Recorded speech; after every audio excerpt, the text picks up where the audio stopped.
Testing. Testing. Hello. Hello.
Hello.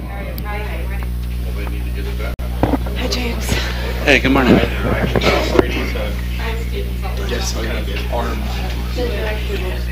hate Belichick. They're cheaters. No cheaters, proven cheaters. I still think they cheat. And the officials don't ever call.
Apparently.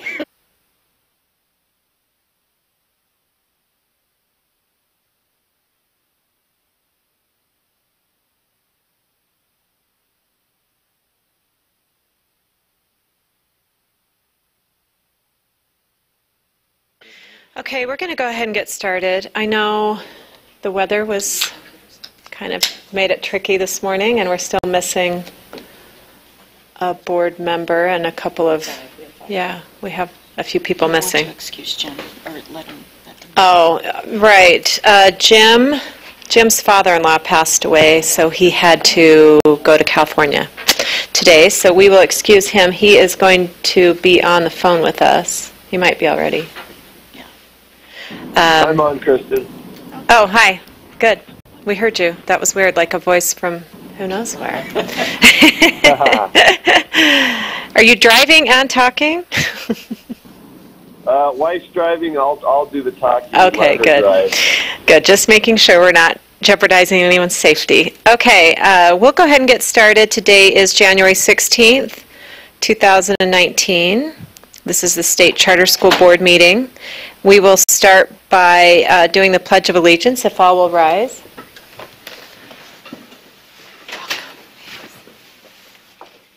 I pledge allegiance to the flag of the United States of America and to the republic for which it stands, one nation, under God, indivisible, with liberty and justice for all.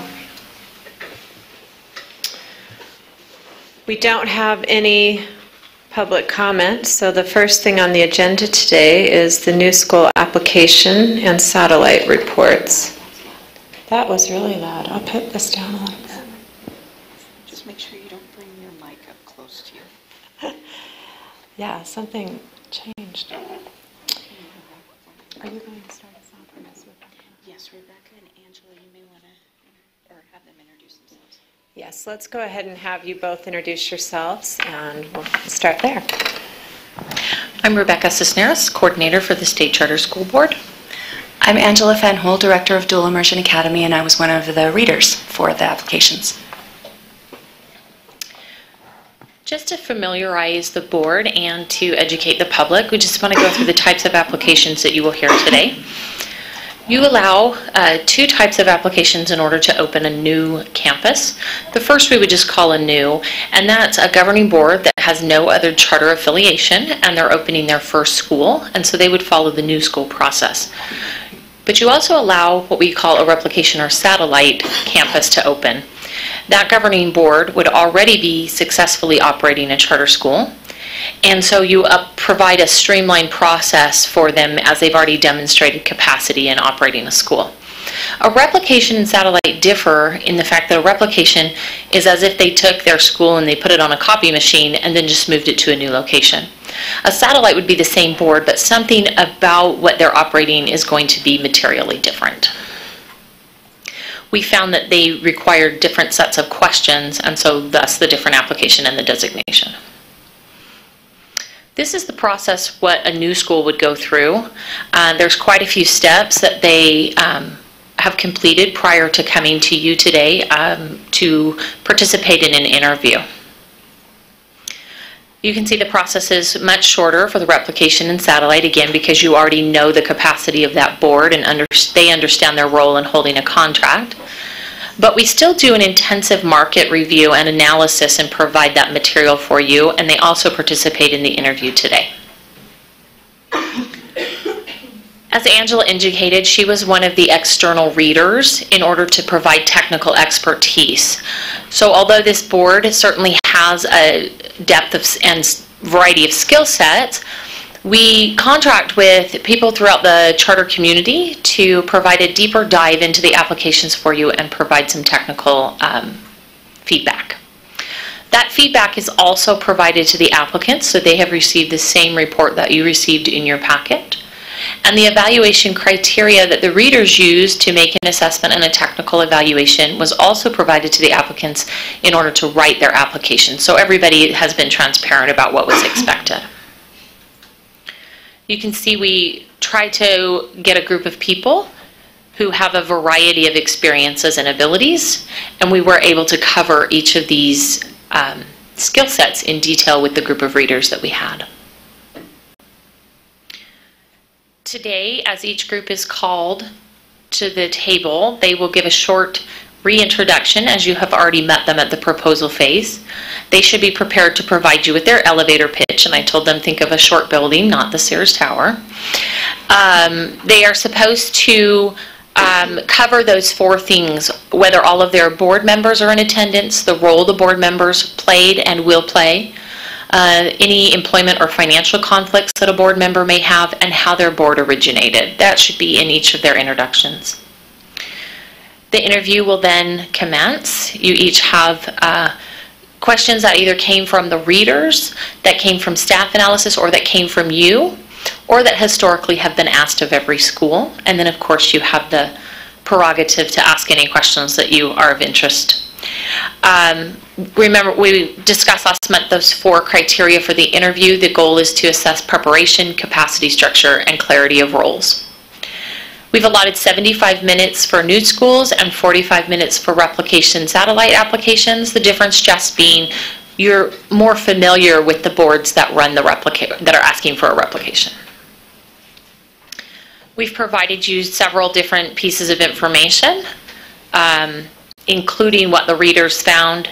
And then you also have a sheet that the organizations themselves have prepared. It's a one-page sheet in your binder. They were instructed to provide their strengths and give you a snapshot of what their school would look like. So you've been provided that. With that, I'll turn the time over to Angela to share with you the reader's technical report.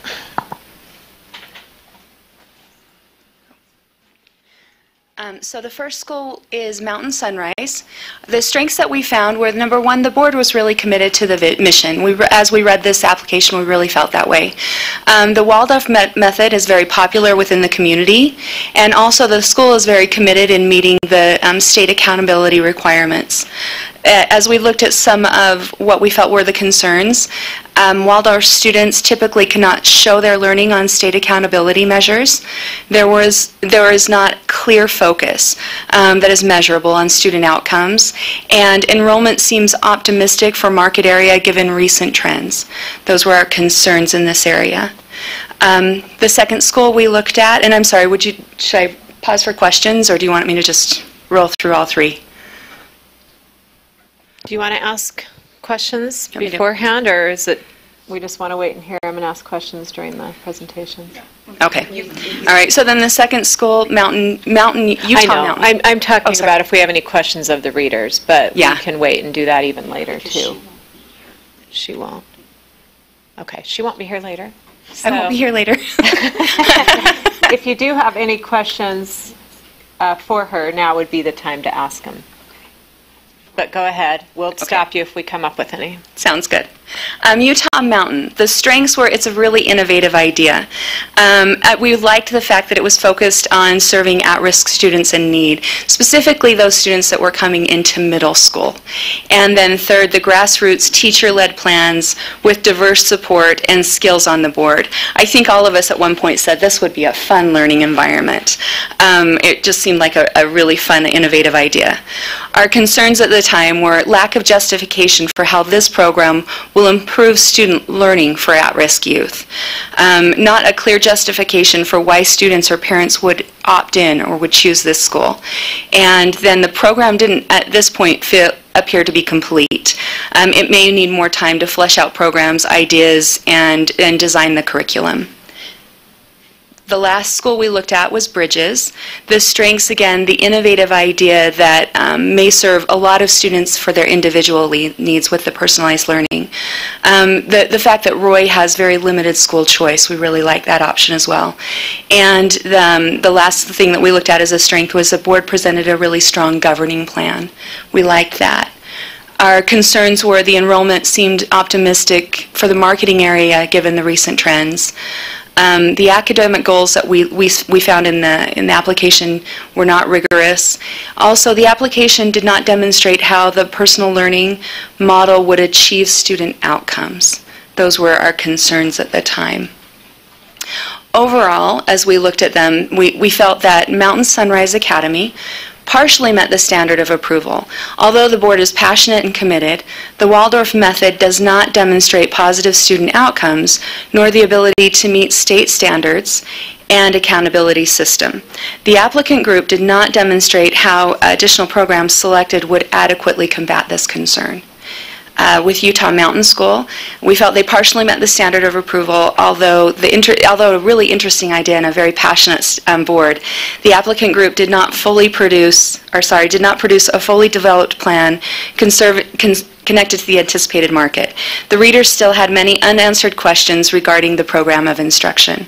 And lastly, Bridges Elementary partially met the standard of approval, although a really interesting idea and demonstrated board capacity. The program of instruction did not appear to be manageable or measurable, given that there appears to be no Tier 1 instruction. Okay, I think that was our main, in a nutshell.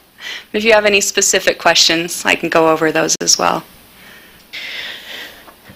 That's really helpful, and thank you for the quick summary. That was really nice, and really nice to see what you liked about the school and what you were concerned about the school right up front. Any questions from board members about how the readers came to this conclusion, or any questions for Angela while she's here? Member Phillips. Thanks for all that good work and summary. I have a question about the report on Utah Mountain School. This school is apparently seeking special treatment under UCA 53G 53012. Is the special treatment that is being sought a preference in the lottery for a certain type of student as opposed to what's allowed already as a preference, or what is that special treatment that's being sought? Yeah, let me pull that up really quick. It feels like they were looking for at-risk students first, but let me make sure. Mountain Sunrise, or Utah Mountain? Mountain. Yeah, right there, the very first one, right here. Okay. So, Member Phillips, is your question, just clarification, is your question what is the exact waiver that or not waiver, but special treatment that they're seeking, or what does that special treatment mean? I'm asking for what special treatment is being sought. Okay. The special treatment that's being sought is specifically to align in the statute referencing at-risk students. They want to focus and recruit around those students that would, given the same trajectory, most likely be at risk for dropout, and so they want to try to do dropout recovery and prevention in the middle school, and they want that designation very clear from the beginning. So you said recruit and target, but does that also mean enroll? That's not a question we ask in the application at this point. We would put that into the Exhibit A as being able to give a preference if their board approved that policy. Thank you so much. Okay, any other questions? Thanks again for your work on this. Really helpful, really good information. Good to get some other sets of eyes on them and some information from outside, some outside sources. And thanks again for your help and your work and all that you did to get us ready for today. Well, thank you. It was a very good, I think it was a really positive experience. And I would like to say to everyone who did, I mean all of the 3 schools, there was really a lot of great things in here. I feel bad. It is a hard process, and I know they did a lot of work, so for what it's worth, they did a great job. Thank you. Okay, Vice Chair Tonks has a quick comment. I just wanted to make sure you knew that all of us have read everything that you put together, and that's one of the reasons why we, at least for me, and maybe I shouldn't speak for everybody else, you can nod your heads if you agree, that's one of the reasons why I don't have any questions. I usually have lots of questions. It's one of the reasons why I don't have any questions, because of how thorough and deliberate you were in all of your work. So I wanted to make sure that that was noted. You did an excellent job of going through and reviewing. Thank you for putting everything in terms of the values that we have as a state charter school board. It was really nice to read through that and see exactly what aligned with our mission and where there were gaps. I truly don't have any questions because of how deliberate you were as you went through that process. So thank you. I've been a reader before. I know exactly how long it takes, and I appreciate every second and every minute of your valuable time. I know you don't have piles and piles of time sitting around and thinking to yourself, gee, I'll just, use all my extra time to do this. I really appreciate the time and effort that you put into this. It's very, very much appreciated. So thank you for that. You're welcome. It was my pleasure. Thank you all. And good luck today. Thank you. Thanks again. Rebecca, do you have more you want to share with us? I do. I will be very brief. Okay. And this was, I've done the 3 rounds now, and this was a phenomenal group. One thing I want to point out to you is specifically the key elements. So the key elements portion of the application is what we will build the Exhibit A and your contract off of. And we put this kind of quote just as a reminder that key elements are what you're buying. Right? So when you select this school, these are those non-negotiable elements that stood out to you that said, this is why I want this school to exist. So if there are things as you approve a school that you feel are critical and were the key points of why you said yes to the school, can you make that abundantly clear so that we can ensure that's included in the Exhibit A and we understand what it is you truly wanted to buy from this school? So I want to just go over what happens for the replication and satellite so that you don't think that we just neglect those and do nothing with them for you. So for the sponsoring school, we look at all of the things in that list as well as the proposed market. Something that we did new this year is we also contacted the mayor's offices for where the school wanted to be located to see how the community was feeling about the school. So we really wanted to know, does the data reveal this is a school we want to replicate? The data was not assessing, is this a good or bad school? Is this a quality or ineffective school? That wasn't what we were looking at, because you may have a really phenomenal school with no interest to have it replicate. But the question would be, is this a school that you say, this is something that we want more of in our portfolio? And that was the lens for which we prepared the data. So I'm going to go very, very quickly through the applications you'll hear. You'll hear Monticello. They're wanting to move into Davis District, out of keeping in Granite and moving also into Davis as a replication. You can see they've met 60%, just shy of 60% of their contractual goals to date. They are modifying several. The bar on each of the graph is the state average, and then this is compared to the school compared to their closest neighbor. They're always going to be first, and compared to the district in which they're located. You were provided all of this information both in your packet and also in committee previously. You can see they're financially solvent. Their enrollment, it looks like it's dipping, which isn't an accurate representation. They actually reduced their numbers so you can see that what they're authorized to have and what they actually have coincide. Student engagement, so this is transfer and retention compared to the average and the median for charter schools statewide. So those are the things that we look at. Utah Military Academy is actually asking for 2 replications, one to go into the Logan area and one to go into the St. George area. They would also be changing their grade affiliation slightly, but 6th grade can go up into a secondary seamlessly, and so we didn't consider it a satellite, we considered it a replication. Yes? Is that to reflect what the surrounding district schools are doing? Is that why they're asking, like, whether the districts include 6th grade and middle school versus? Correct. Make sure your mic is on. These are the contractual goals for each campus. Again, the lines are the same. We added, obviously, for high school performance for graduation rate and ACT achievement for students who are reaching 18 or higher, the percentage of students, and then compared to the state averages. And their enrollment is on an upward trend. And then transfer and retention. Beehive is actually a little different. They're a satellite request. They are currently a secondary running a 6 to 12, and they're wanting to open an elementary school. It would be in the same, same facilities basically, but they would have a K-5 school number and a 6-12 school number under the same LEA.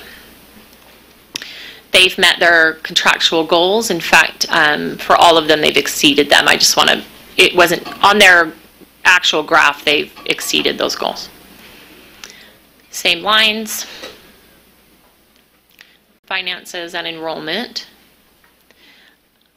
And then their transfer and retention was looked at. And so same question we asked regarding Angela. Any questions about the replications or satellites that you would like to have answered right now? Any questions for anyone? Okay, thank you. Thank you, and thank you for all your work on this, Rebecca. Again, great information going into today's meeting and very thorough, which really helps us with our preparation of the decisions that we'll be needing to make in the next day or two. So thank you. We will go ahead now then. The first school up is Mountain Sunrise Academy. Are they in the hall? I don't see them.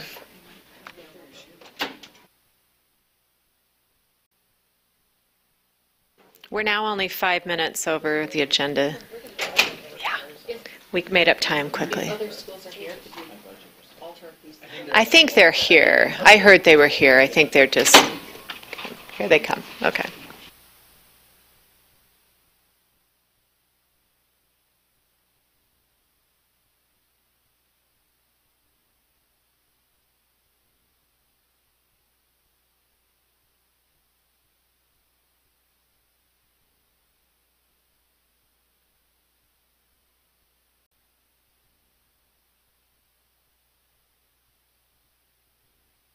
Come on up, get situated, and then we'll have you introduce yourselves.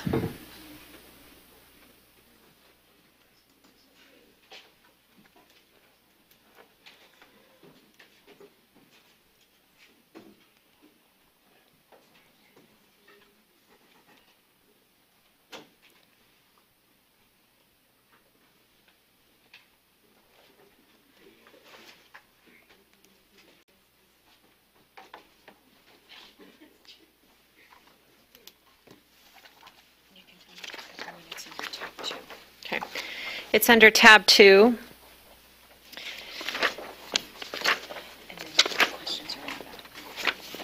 And then in the back there are questions. Our staff did a great job of giving us questions to ask. I'll be asking my own question, plus I'll be asking Jim's questions. And then everyone else will just ask your question, and we'll do it in that order. Yeah, and then obviously you're free to ask your own questions as well.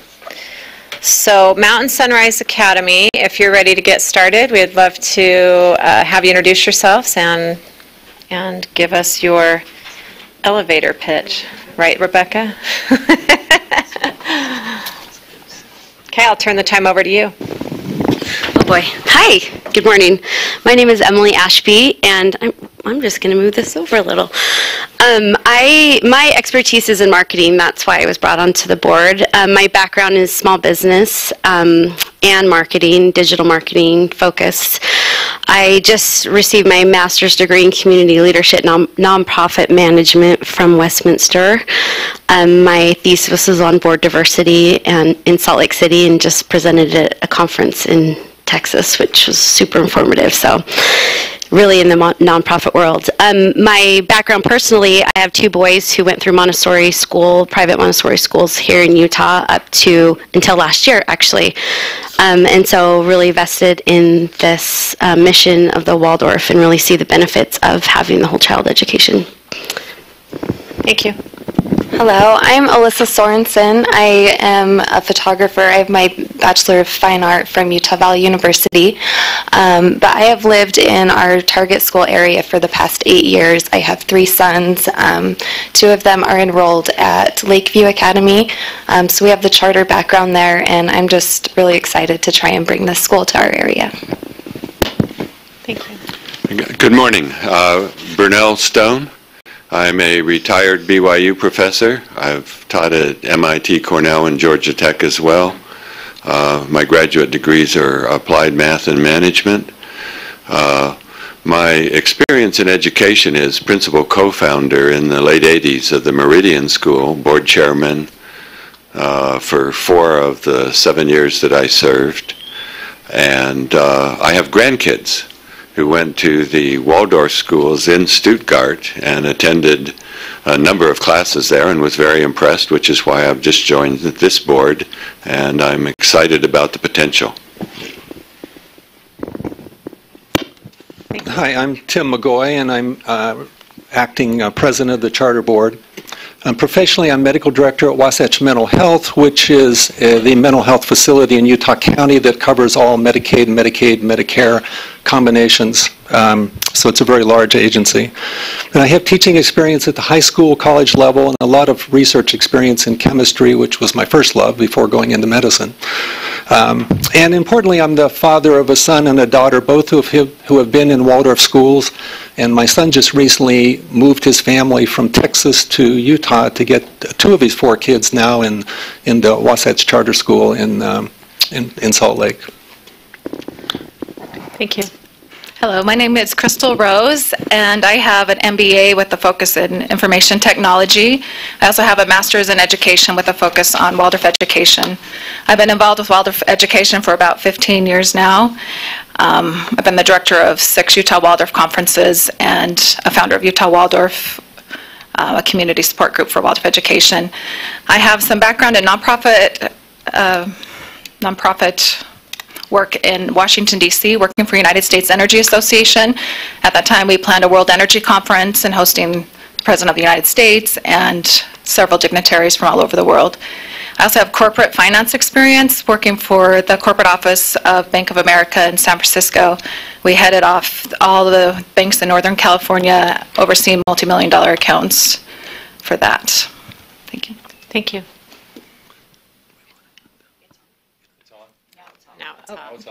Now it's on. I'm David Fossen. I struggle with microphones every once in a while. I've been in education for the past 10 years, teaching and also creating programs, entrepreneur programs, leadership programs for students in schools. Have a master's in economics, and yeah, thank you. My name is Rebecca Stone, and academically I'm about to complete my final course for my bachelor's in English literature. So my background is the language arts area, and I've lived off the grid in northern Sweden and raised 9 children there, homeschooled them, and was a Waldorf parent as well. So I've had firsthand experience on the nuts and bolts of raising a family and educating them at the same time. So I'm looking forward to, after my bachelor's after my diploma, to proceed and study for a Waldorf teaching certification. Thank you. Thank you. I'm Emily Morris. I am a mother of 4 who I hope to attend the school. I just am happy to support this Waldorf education. I homeschool, and my children attend a cottage school in Pleasant Grove that is a Waldorf cottage school, so that they could already be experiencing some of the Waldorf education that is available. And I am a Tinkergarten leader, so I bring parents and children into nature together to give them experiences together, playing, but also learning at the same time in nature. And I have a bachelor's of arts in art history from BYU. We also have another person who was part of our board and had to step down for possible conflict of interest. He was our treasurer and plans to join our board again after that conflict of interest is over. And his name, well, I can't say his name, conflict of interest. He has 20 years of finance and background experience and has worked with Franklin Covey. And we also have another board member who lives in Arizona had hoped to join us by flying over here, but wasn't able to come, and so he will introduce himself on the phone. And we have another board member who is teaching a class at BYU and couldn't find someone to replace them, so he's off to teach a class right after our meeting. He has called in as well. Chris, can you introduce yourself now? Yes, my name is Chris Allen. I live in Arizona. I do commute quite a bit to Utah. I've been involved in Waldorf education for over 25 years. I was one of the founders of the Arizona Council for Waldorf Education. We have 8 schools now. I just completed a term on a board of a K-12 Waldorf school. in Phoenix, where my wife teaches. I have a daughter that teaches Waldorf in the Washington, D.C. area. I have grandchildren that attend Waldorf school near Boston in Massachusetts. And I'm committed to Waldorf. I help. I have a business called School Funding Systems that's kind of fledgling, but we've helped a number of startups get moving, and I've served on a number of founding boards as well as governing boards. Thank you. Okay, Chris. You can go ahead. Okay, my name's Christian Swenson. I'm a graduate student in comparative studies at Brigham Young University. I'm going into my last semester. My area of focus right now is on the founder of Waldorf Education, Rudolf Steiner, and his theories and methodologies in philosophy. And that's my little area of expertise.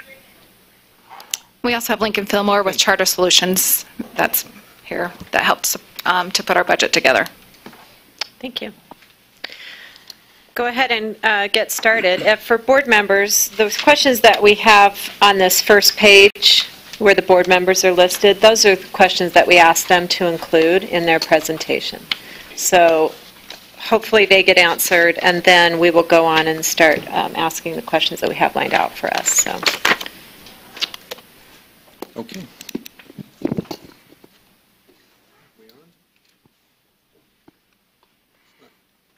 The light just went off. Oh, there we go. Okay. Well, since we first presented, there's been a few new board members added, so I wanted to, when I get done here, pass out a couple of books that I had done a couple years ago. There are my daughter's. When she was in Waldorf school, in elementary school. One's in second grade and one's the fourth grade, so you can get a sense of what kids do.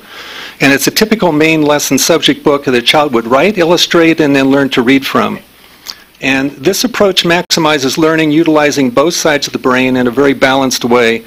Teachers use these books also in their evaluations. And this type of learning is unique to Waldorf education. Waldorf uses a developmental model of learning that's more capacity-driven than strictly informational-driven. So children learn in a unique way. And I also believe it's important to emphasize how we are different from Wasatch Charter School and why we believe we'll have a greater success in meeting improved test scores while maintaining Waldorf principles and also the teaching methods. And these are outlined well in a handout that everybody got, and then there's another handout we can pass out in a little bit. But namely, it includes one, more rigorous daily math lessons following Saxon methods in mathematics, and also continuing with the Waldorf-inspired math training. Two, in English. There's a method to help increase Dibel scores, which is a dynamic indicator of basic early literacy skills, and it uses a Balavis X, which stands for balance, auditory, and vision exercises, and it's quite dramatic, the differences. Also, number 3, the National Educational Association has given 4 parameters to focus on 21st century learning skills, and these include critical thinking, communication, creativity, and collaboration. And these 4 mesh so closely with Waldorf education that we actually included them as part of our vision statement. And fourthly, we plan to use a research educational process for children using methods that Harvard's Ellen Winter had used to help students better engage with their work and create excitement in learning. And lastly, I wanted to just comment briefly on our personal journey, and I know it's our own personal journey, but just to give you a sense of that gave rise to how Waldorf education came into our family. And when our children were beginning school age, we examined several different educational models, and we eventually decided on the Waldorf approach. And after that, we actually went and visited 10 schools in 7 states and decided eventually on the Great Barrington Rudolf Steiner School in western Massachusetts. And that focus for us was a 1,600-mile journey across the United States. But that one decision has altered our lives, the lives of our children, and now our grandchildren. It's been an educational system that's captured the imagination of our children and has fostered in them a natural curiosity for learning, and it has done it in very age-appropriate ways to support them at their specific developmental level. They love school, they love learning, and to this day they're avid readers and very active learners. They also are very much engaged in nature, exercise, and lead what I would call a very balanced life. I think it was part of Steiner's genius, really, to create an educational learning system that blends the artistic, the cognitive, and the physical worlds in such a way that children thrive. This creates self-confident, happy, and energetic children. And for our children, this level of enthusiasm continued all the way through school and into adulthood.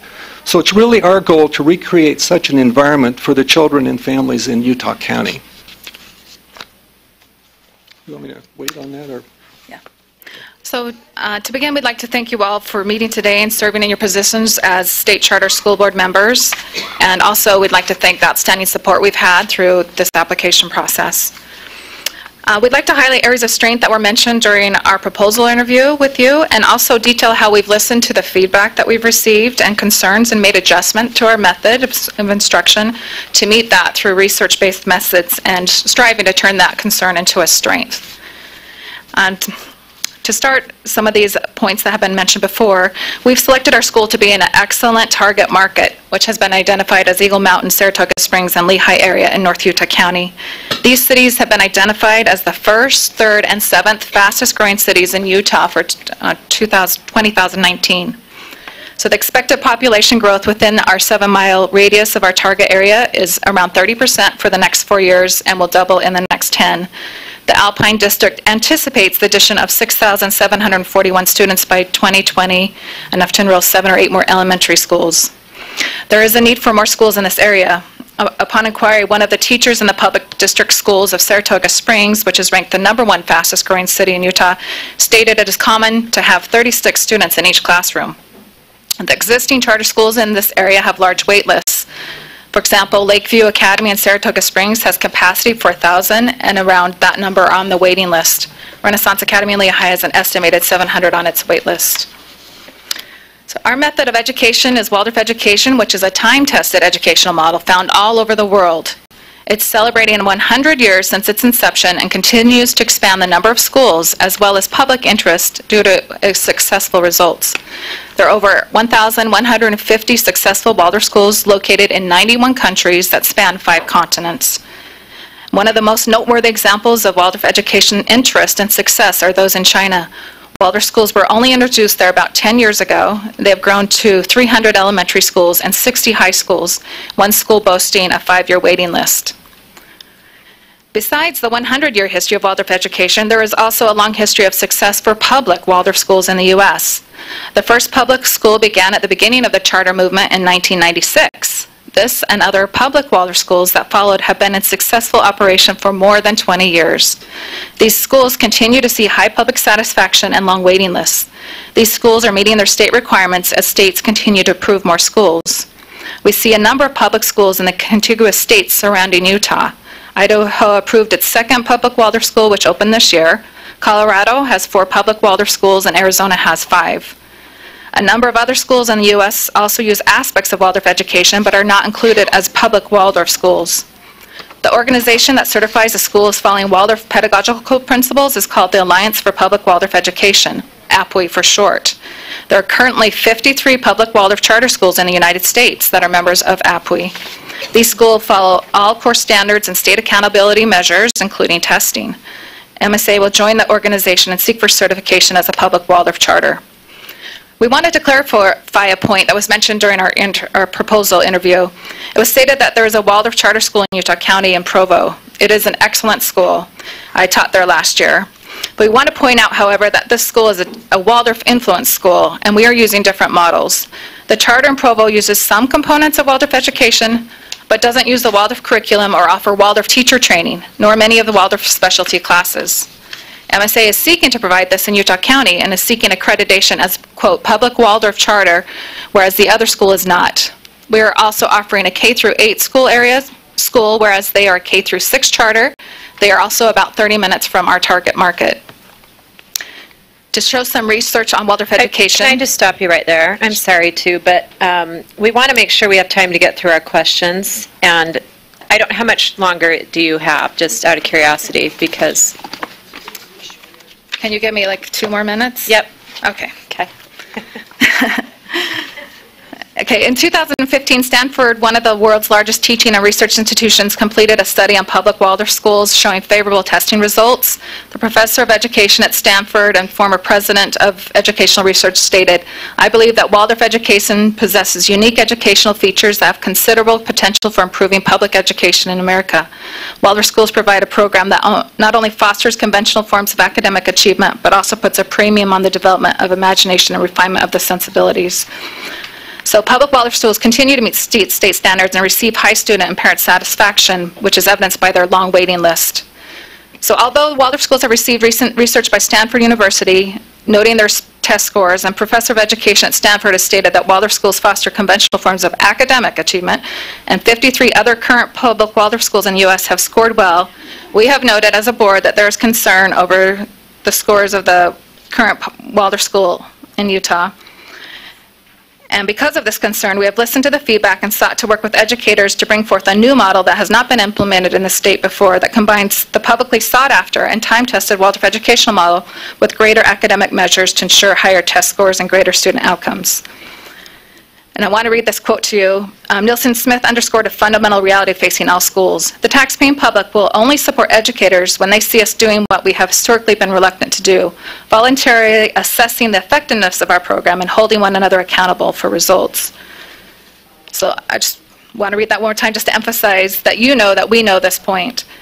"The taxpaying public will only support educators when they see us doing what we have historically been reluctant to do, voluntarily assessing the effectiveness of our program and holding one another accountable for results." So that is our aim to do during this method, and I have much more, but I know our time is short, so I will give that up. Okay, thank you. We will go ahead and start our questions so we have time to get through them. I will start. Please elaborate on the school's mission and purpose and how that will help fulfill a need in the proposed community that you're wanting to be located in. Yeah, you kind of already answered that one. Okay, let's skip that one. Vice Chair Thomas. Yeah, you can.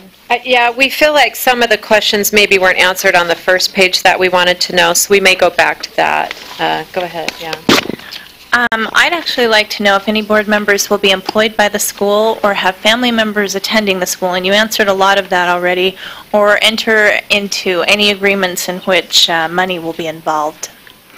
So I would be the only board member that would be seeking to apply for the director position. Everyone else is planning to stay on the board. So no other board members will be entering into any agreement in which money will be involved, no contracts or anything like that? None that we're aware of. Okay, thank you. There may be children or grandchildren attend. That's, it's quite possible. Yeah.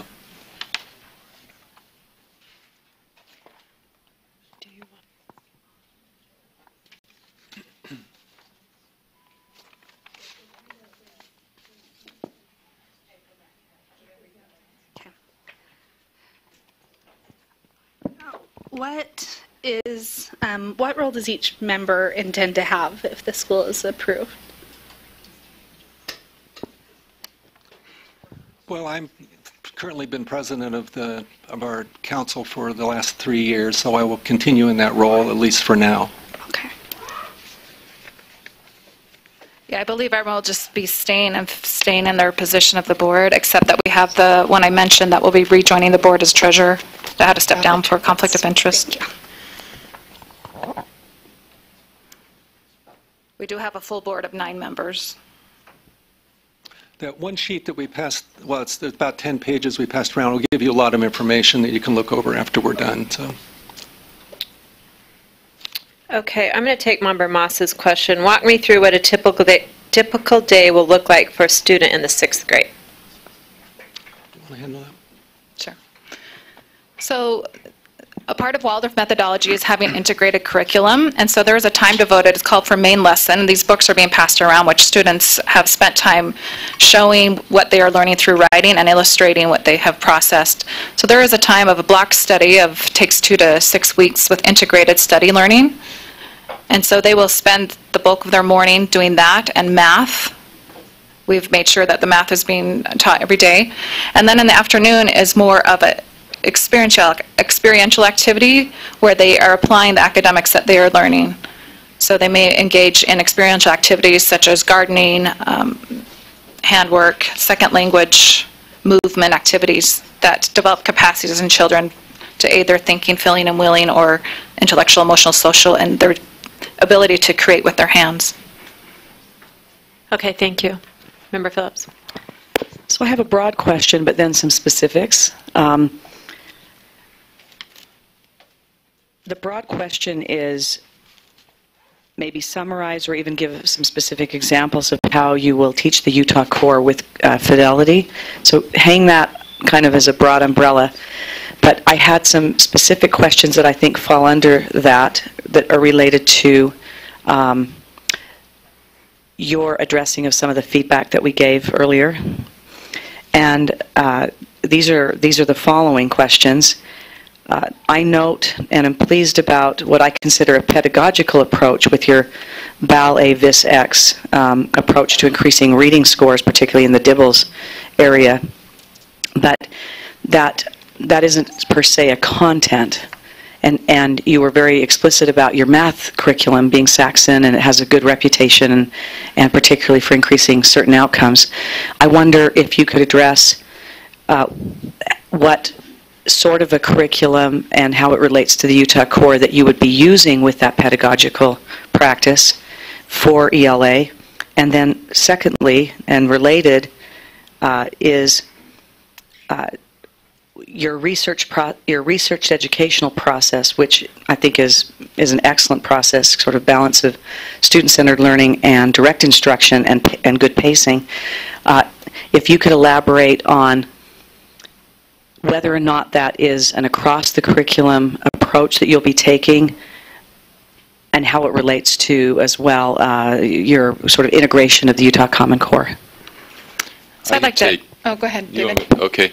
I can take the overview of Common Core. Christelle brought me on the board to help marry the Common Core with Waldorf education to make sure that's honest. And when I look at it, as I go through the Utah Common Core, there's just so many things that bring Waldorf. It's in the Utah Common Core, such as students will experiment with a variety of self-identified stimuli for movement and explore a given movement problem by improvising, selecting, and demonstrating possible solutions.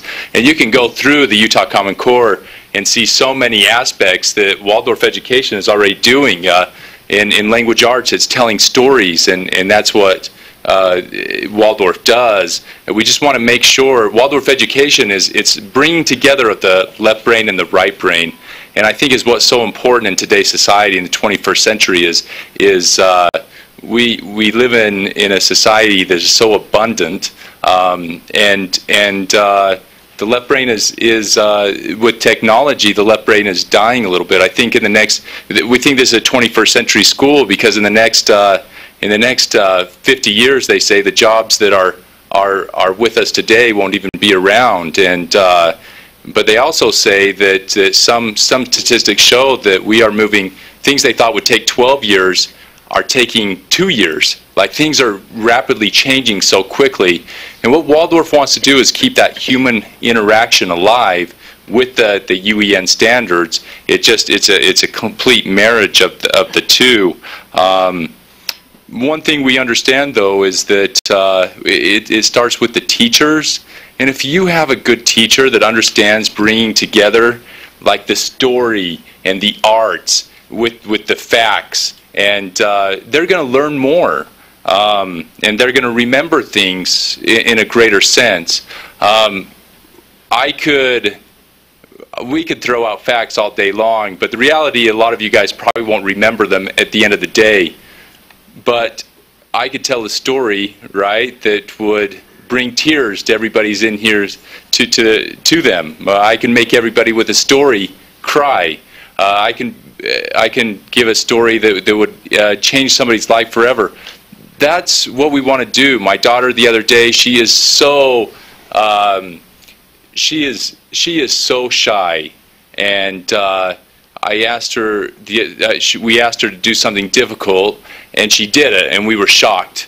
And I said, "What gave you the courage to do that?" And she said, "In 6th grade, my teacher, she gave me a story, told me a story about a growth mindset, and I'll never forget that, and that inspired me to do that." And so I think that's what we want to do with this Waldorf education is bring together the UEN standards, but make sure that the right brain stays honest so that they can remember those things that are important to them. I'd like to add just a couple things to that as well. This is talking on a practical matter for bringing how do we educate the teachers. There's so much to know with the Utah core standards. And so practically there is a box that can be given to every teacher that details all the Utah core standards so that they have that right at their fingertips and can plan lesson plans around that Utah core standards. And another help that we have is, as I mentioned before, APWE oversees 53 public Waldorf schools in the United States, and they provide a document that puts core standards into Waldorf curriculum and marries the two very nicely, so you can have still the Waldorf curriculum and have the Utah core standards be met through the Waldorf curriculum. Yeah, go ahead. So I love everything you've said, and I think it's a great way to approach education, particularly your pedagogical description. I guess what I want to do is if I personally vote for the opening of this school, I want to feel very good about the ELA curriculum. And I see that you have a math curriculum. What we have is a teacher shortage, and there are a lot of inexperienced teachers that are teaching at all schools, and sometimes even teachers still in certification programs. And so while it takes time to teach a method. So while I absolutely think that that's a wonderful goal and so on, I also understand that good curriculum can support good pedagogy and can also ensure that even an inexperienced teacher is on the right track when we're looking at outcomes. And so I still need a clear explanation of what your ELA curriculum is, even though I feel like you've done a really good job of describing the pedagogy. So there are various sources that we have to purchase our English language arts curriculum from Birth Institute, and it has also the core standards for that as well for Birth Institute, and also other schools that have Waldorf curriculum that have the language arts already embedded in them. And yeah, ideally the teacher has the art of teaching and knows their class and can pull stories that fit Common Core standards and the needs of their class. But like you said, there's so much that teachers do, and a lot of them would need that background just to be able to pull that lesson plan up and to teach effectively. And so we're planning to purchase the curriculum from either Birth Institute or Desert Marigold. There's also another number of supplemental material that is available. We also talked about in the charter that to bring, there will be teachers involved who have little experience but a desire, and there'll be teachers who hopefully will have a lot of experience, and so to use them as mentors for those who have less, obviously. We also want to keep a database of the lesson plans so the teachers have something to access going forward, so we don't lose the rest. We're building up that for a resource for our school. And the focus of teacher training, too, is important for us as well. Thank you. Member Smith, do you have a question? I have no concerns about enrollment at this school, so I'll waive my question. Okay. You can ask something else if you'd like, or do you want to just wait till later? Okay. Member Bose. Thank you. There, we're on. Mine has to do with the feedback you received from the readers, which I hope all the board has been able to read at this point. And that is these two questions. One, what feedback did the readers give you that you said they were probably pretty accurate about that? And what's one that you think the readers maybe misunderstood the Waldorf program or your school's goals? What one did they misunderstand? And what one did you say that was an accurate assessment? I think one that was missed was the statement for the treasurer of us being financially able to oversee the school. As I mentioned earlier, our treasurer had to step down for a conflict of interest, and I helped write the narrative of the school, and also the person who was the treasurer did oversee some of the financial oversight. And it's also, we understand school has so many things to do. It might be actually a positive thing to have an ASP who can help manage some of those finances too. So just to answer that question, I think that was actually a positive. It was just a circumstantial thing. That was a great question. Thank you. Does someone else want to answer the other? That's a tough question. Because there's so many of them that are met and partially met, and how do you, ferret that out? There was one here on partially met that Waldorf has proven that it does not meet state standards on accountability. As such, this school is something the taxpayer should pay for, or something parents should pay for, i.e., should it be public or should it be private, I guess, is the question. But, and Waldorf is new to Utah, but Waldorf is so successful worldwide, and like, Christelle said, there's 53 public schools, and taxpayers are paying for those, and many have been in existence over 20 years. So I think maybe they didn't take that into account when they put that comment there anyway. So I don't know. There were a lot of these. I went through these, and so anyway, that's one comment that I had. We do appreciate the readers and their comments too. We appreciate that process. Thank you. Okay, I'm going to give you a scenario. If at this time next year, it is this time next year, and the cities listed in your market analysis no longer fit your budget. In fact, all options are significantly over budget. You've already missed the board rule requiring you to break ground by January 1st. What will the board do? Will you say that last thing about the ground hasn't been broken? So let's say you can't find land within your budget to start your school. By January 1st, you haven't broken ground. What will you do to remedy this? Hopefully we'd head that off a little bit before that happened, and we do have a scenario, a break-even scenario versus, the proposal we have for the number of students. I don't think we'll have a problem with student attendance, so I'm hoping that, as far as that goes, that won't be an issue. But there is a program in there to cut back on things if that becomes an issue, if we have to cut corners, so to speak, to make sure the school opens. If we miss the January deadline as far as breaking ground, I don't know what, personally I'm not sure is how much leeway there is there as far as, could that happen in February? My guess is no, so I haven't actually thought that particular scenario out. That actually could happen, and that's something I've had with experience. One of the schools, their building wasn't ready in time, and so I think a backup strategy would to have a place that can house that number of students. And we don't have a large number, 392 for our opening year, but they've rented the Utah Valley Convention Center, and so you would need to have a place that is safe for the children to attend, that could hold over until the school could be completed. That's what they did at, I know the Fort Collins School in Colorado did the exact same thing. Okay. Is they rented for a while before they could build. Yeah, I'm going to have Jennifer just give us what does happen if you miss the deadline. Because land has gotten more expensive, it is going to be harder to fit into your budget, and to find a site. We budgeted $1 million for the land, so. Okay. Just so you're aware, the January 1st deadline is not just something that we pick out of a hat. It is a deadline that's in board rule.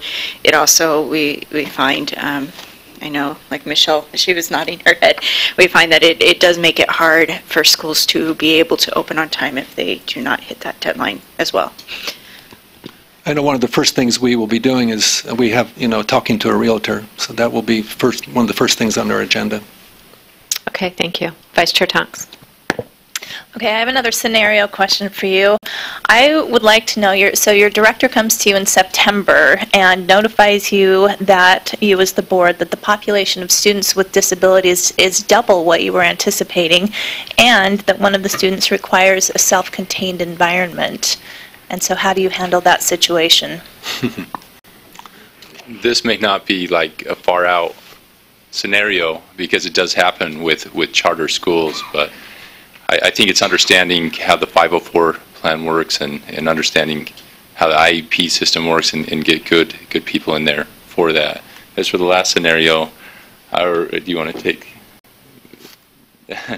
So we have to really look at this because whole child education models do attract a lot of those with special needs. So your question is probably going to happen. So we've put a special ed director on our board, and also it's been recommended to also service with SPEDCO, but they're so far stretched, they're managing so many different schools that you can't get that direct instruction right in the school. So our ideal is to have a special ed director at the school, and I know they're hard to find people under special ed. and also have a SPEDCO, especially the first year, because you want to meet on our child find to meet those with special needs. That's a really important part of our plan. Also, we had that strategy of starting with a smaller student body so we can more effectively address those with special needs to do the child find that is needed for that. So do you have it budgeted for a special ed teacher on site in a direction? We have a number of paraprofessionals for that, but also a special ed director specific for that.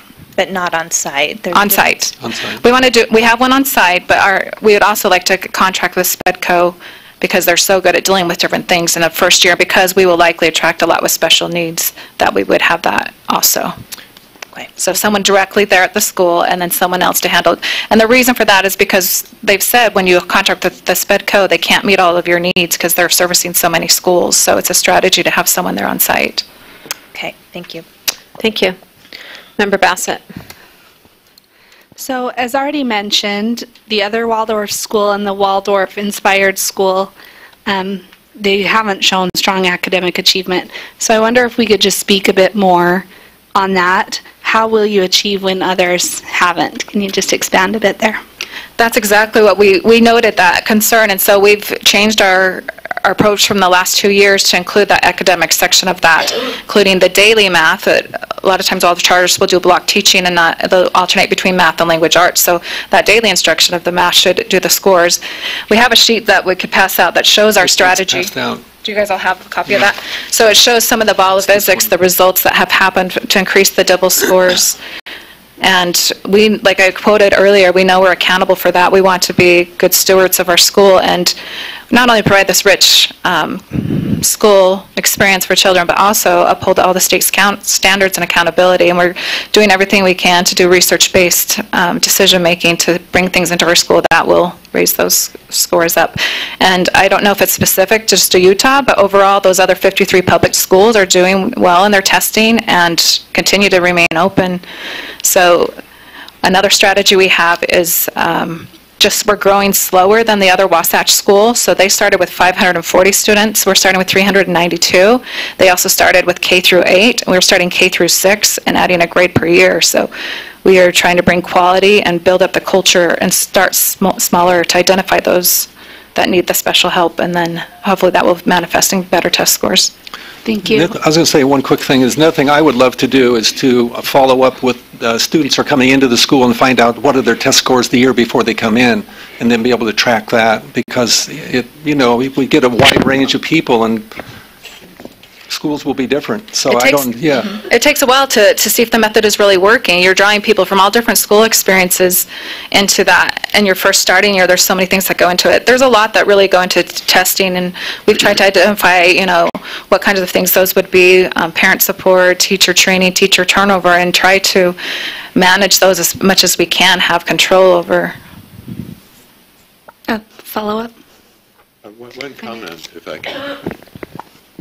If I can make a comment, and this is based on my experience at Meridian, is we interviewed students for motivation, selected parents, but tried not to use test scores as a criterion, but we measured performance relative to both the Utah average and the national average year by year, and we're outperforming it. And that's one of the things that I've been stressing for the board, is we want to start measuring our entering class, because if we have quite a few people who have special needs and other problems, they may be a sample that is below average. But the real measure of success is if we can significantly improve people faster than the other schools. And if you notice the Bolovic thing, there is a test there, and it's kind of puzzling why that approach improves language arts. But in a sample that are essentially identical, one had virtually no skills and the other tested at 0.5, and the Bolovic went to, I think it's roughly 80%. I'm doing this from memory, but you've got it in front of you. And the other one is 6%. What a difference. And that's what I would hope we can show in a year, is that we're producing those kinds of dramatic differences. Can I respond? Are we ready to move to the next question? Okay, thank you so much for your help. As I look at your growth projections, I noticed that your school does not align to the way the Alpine School District breaks out their grades. They have a 7 through 12 or 7 through 9 junior high, and I have personal experience operating school in Utah County that does not, that tried to add a 7-8 junior high, and it frankly was kind of disastrous. So I'm wondering if you find that you have trouble maintaining your junior high enrollment, would you solve that by trying to expand to 9th grade, or would you consider adjusting what grades you include at this point to head off that very challenging, very likely problem? Yeah, so Waldorf curriculum goes K through 8, so 9th through 12th is just a whole different kind of curriculum model, so that's where we're held. Otherwise, we'd love to have the K through 9 to match that model. And the reason we went K through 8 is a lot of people value Waldorf education and want that experience longer for their children, and they will have to decide, okay, I'm going to have 1 year going to another school and then yet another year going to 10th grade. But we've thought that the value of them having that opportunity to be at the school was worth it. And feedback we received from people, they do want the Waldorf education longer. So if you find that you're having trouble keeping your junior high full, because it's a valid and real concern, I think everyone on this board has seen the troubles that can generate, how will you address that if you cannot maintain enrollment in 7th and 8th? Yeah, so going through Wasatch, looking at Wasatch's results too, they had full grades, but they have, dual tracks in the younger grades. So most people are able to fill up the younger tracks a lot easier. So there's the option of combining 7th, 8th, but if there wasn't enough enrollment, which I don't think there will be a concern because we're a smaller school, then we'd make some modification. I mean, if it wasn't working, I don't know if we'd have a board vote and say we're going to stick with the K through 6, or we want to be flexible enough to go look at public feedback and see what's working and what's not. But looking at Wasatch School, they were full for 7th and 8th grade, just their starting year. So if it's the same, it would be likely. They had very high waiting lists in their grades. So. Okay, thank you. We're currently in a teacher shortage, and with your looping larger class sizes of 28, a new methodology to learn, and pay being at the lower end of the spectrum, how do you plan to recruit teachers? We already have teachers. Yeah, we already have teachers approaching us if they can teach at our school. It's really the methodology of what we provide that this is a whole child method that they're attracted to. That's one reason, and also the teacher training. They get the arts training is another way that they could do that. We do hope to up the teacher salary if possible. It's so hard to manage school with the funds that we get. Sometimes so we're the lowest paid school district for the WPU. Can I jump in really quick too? Sure. I think that just from working with Chriselle, the time that I have, I think creating a great culture, work culture. I think any time in business, any organization, when you aren't appreciated, when you're not getting your compensation doesn't necessarily come monetarily, but in other ways, I think creating that culture where teachers can thrive and feel valued, and I've seen both happen, at public, private, and both, and that's kind of one of the things that I'm excited about. Is I think that my mom was a school teacher, and I think that it's a very undervalued profession, and I think showing teachers that we care as a board will be huge. I think supporting them and creating a culture where their opinions are validated. I think the question when you asked about what would you as a board do with the special eds teacher, my first instinct was let's collaborate with the teachers and the parents, and let's make this a collaborative process, because that's where success is.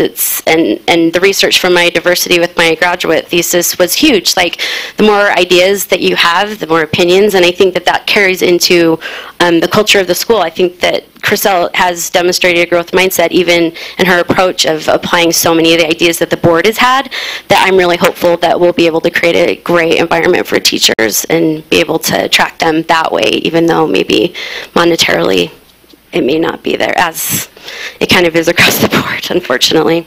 There's also a job board that the Waldorf Education puts out of things. The APWE, when I was talking about that oversees the public Waldorf schools, has a big job board where teachers go specifically to work in a Waldorf school. And so since there's only one other school here, I think we'll attract quite a few people that are interested. And even the Wasatch School had people move out of state to come teach at their school. So it's the model that people are drawn to. They want to work at a school like that.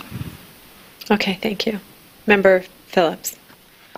I have a follow-up to that question about teachers, and then a question of my own. What does your budget reflect as kind of a median range salary for teachers, and what is maybe your starting salary, a window, just so that we understand what your anticipated cost is from your operational? We put a starting budget as $40,000. Okay.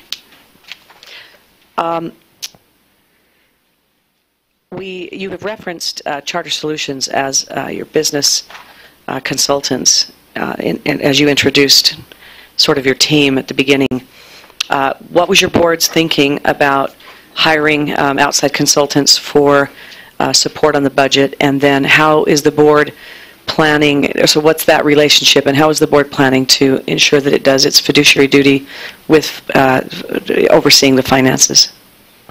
One thing is they might be experts at finance, but we need to have people on our board that can also be the ones that can oversee that and direct them how they need to be.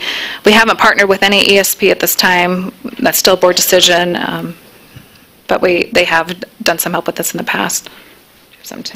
Yeah, we have several board members with a lot of financial expertise, and so I foresee that we'll be very much involved with that also. I think it'll be a collaborative process if we have an ESP or not, but I think there's enough power on the board to really oversee that well. I also want to mention our treasurer last year. We applied 2 years ago. He did our full budget last year. Yeah. That was on our board. So he's planning to join on again. Member Smith.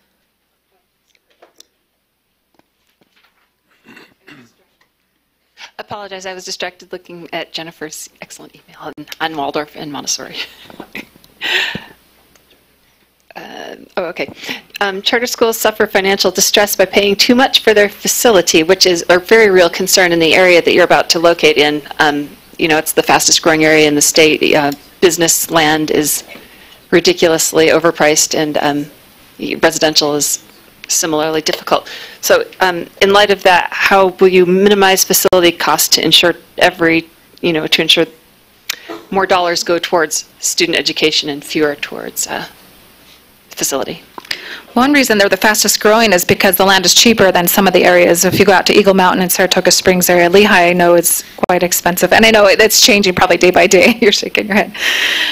It is very expensive. But we want to also have the outdoor classroom, outdoor space open as well. Yeah. I just want to hopefully you understand the magnitude of that concern when you say the land is less expensive there. That is absolutely untrue. I have very close friends on the planning commissions of all of those cities, and it has become some of the very most expensive land in the state, actually. The residential land is still slightly less expensive, but trying to find a large parcel that is suitable for a school is not going to be inexpensive. Yeah. I think we budgeted around 150 square foot for the building, and then we can, you can always get mobile buildings also, if you need to, especially for the upper grades. If we have a central facility that will house at least K through 6, and then get portable buildings for 7 and 8, or something of that nature. So. Thank you. Okay. Thank you. That's a helpful answer. Okay, Member Bowes.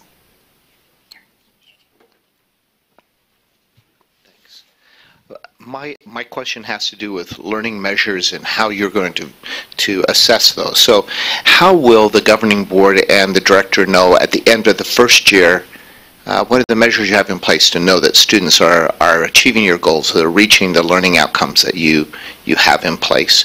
And the first year, and how will you continue to do that 5 years down the road? What are those measures you're going to use? We definitely want to get benchmarks and use some of the things like Fontes Pinnell to place students and do assessments. We have formative and summative assessments in place too, and ipsative, which is comparing the student against the student's own work. We have their also main lesson books, which also give a physical idea of how the student is grasping information. or if they've mastered it. I'd say one thing too, the teachers are so intricately involved in the students' lives, particularly as the way, Waldorf evolves from grade to grade, the teacher moves with them, that the classroom books, like what you saw with my daughter, there's such a close relationship between the teacher and the child each year with that. And then, to take that further is that there will be regular testing that will be regular, state-recognized testing that will be the common testing, but there'll be everything in between, from summative tests at the end of blocks and those sorts of things.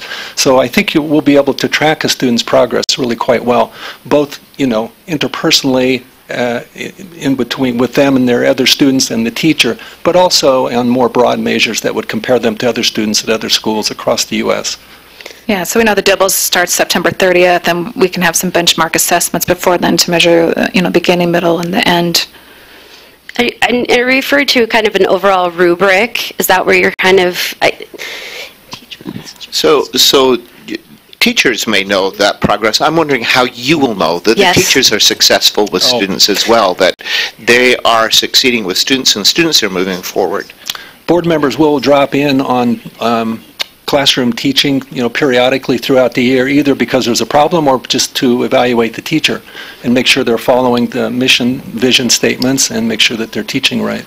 And I think that's one of the things that is, if we do get approved, that we'll definitely, I know that's important for me to really pound out as an organizational manager, to get really specific, I think, objectives and feedback and create a rubric where not only we're giving feedback as how to improve, but also positive feedback. Again, that culture is huge, and there's a huge, I think getting feedback from the families. Even as I was reading through the goals, I thought, well, how cool would it be to have the students? I actually misread it, and in the beginning, and I thought, oh, that's a great idea. What about the students giving us their thoughts about the classroom experience and the teachers? Which, how often as a parent do we get that opportunity, and how much would that help, the classroom experience? So I think that is a great question, and as a board member, that will be really important as we move on to get our own kind of, and consistent measurement. So that rubric's there, and then we can go back beginning, mid, end of the year. And I think asking the teachers how they think they're doing. I think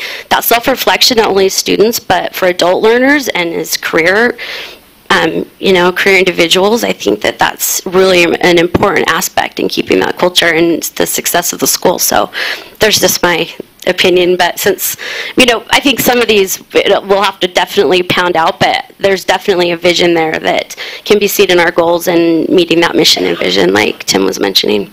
I want to backtrack a little bit because I don't know exactly if that's the board member's role of observing in the classroom. That would be more of the executive director and the other people working at the school, and I just wanted to bring that out, that they oversee. So that'd be a good practice. I maybe misspoke, but we do have a committee that meets weekly that will have the chair of the board, the executive director, as well as the chairs of the parent council and the teacher council. So those four members will be meeting on a very regular basis to give feedback. Yeah, so I think that's what Tim was mentioning. There's a leadership teams to help provide communication and transparency across the whole school setting. So the parent council member, the chair for that, the faculty chair, and the board chair and the executive director will have regular communication.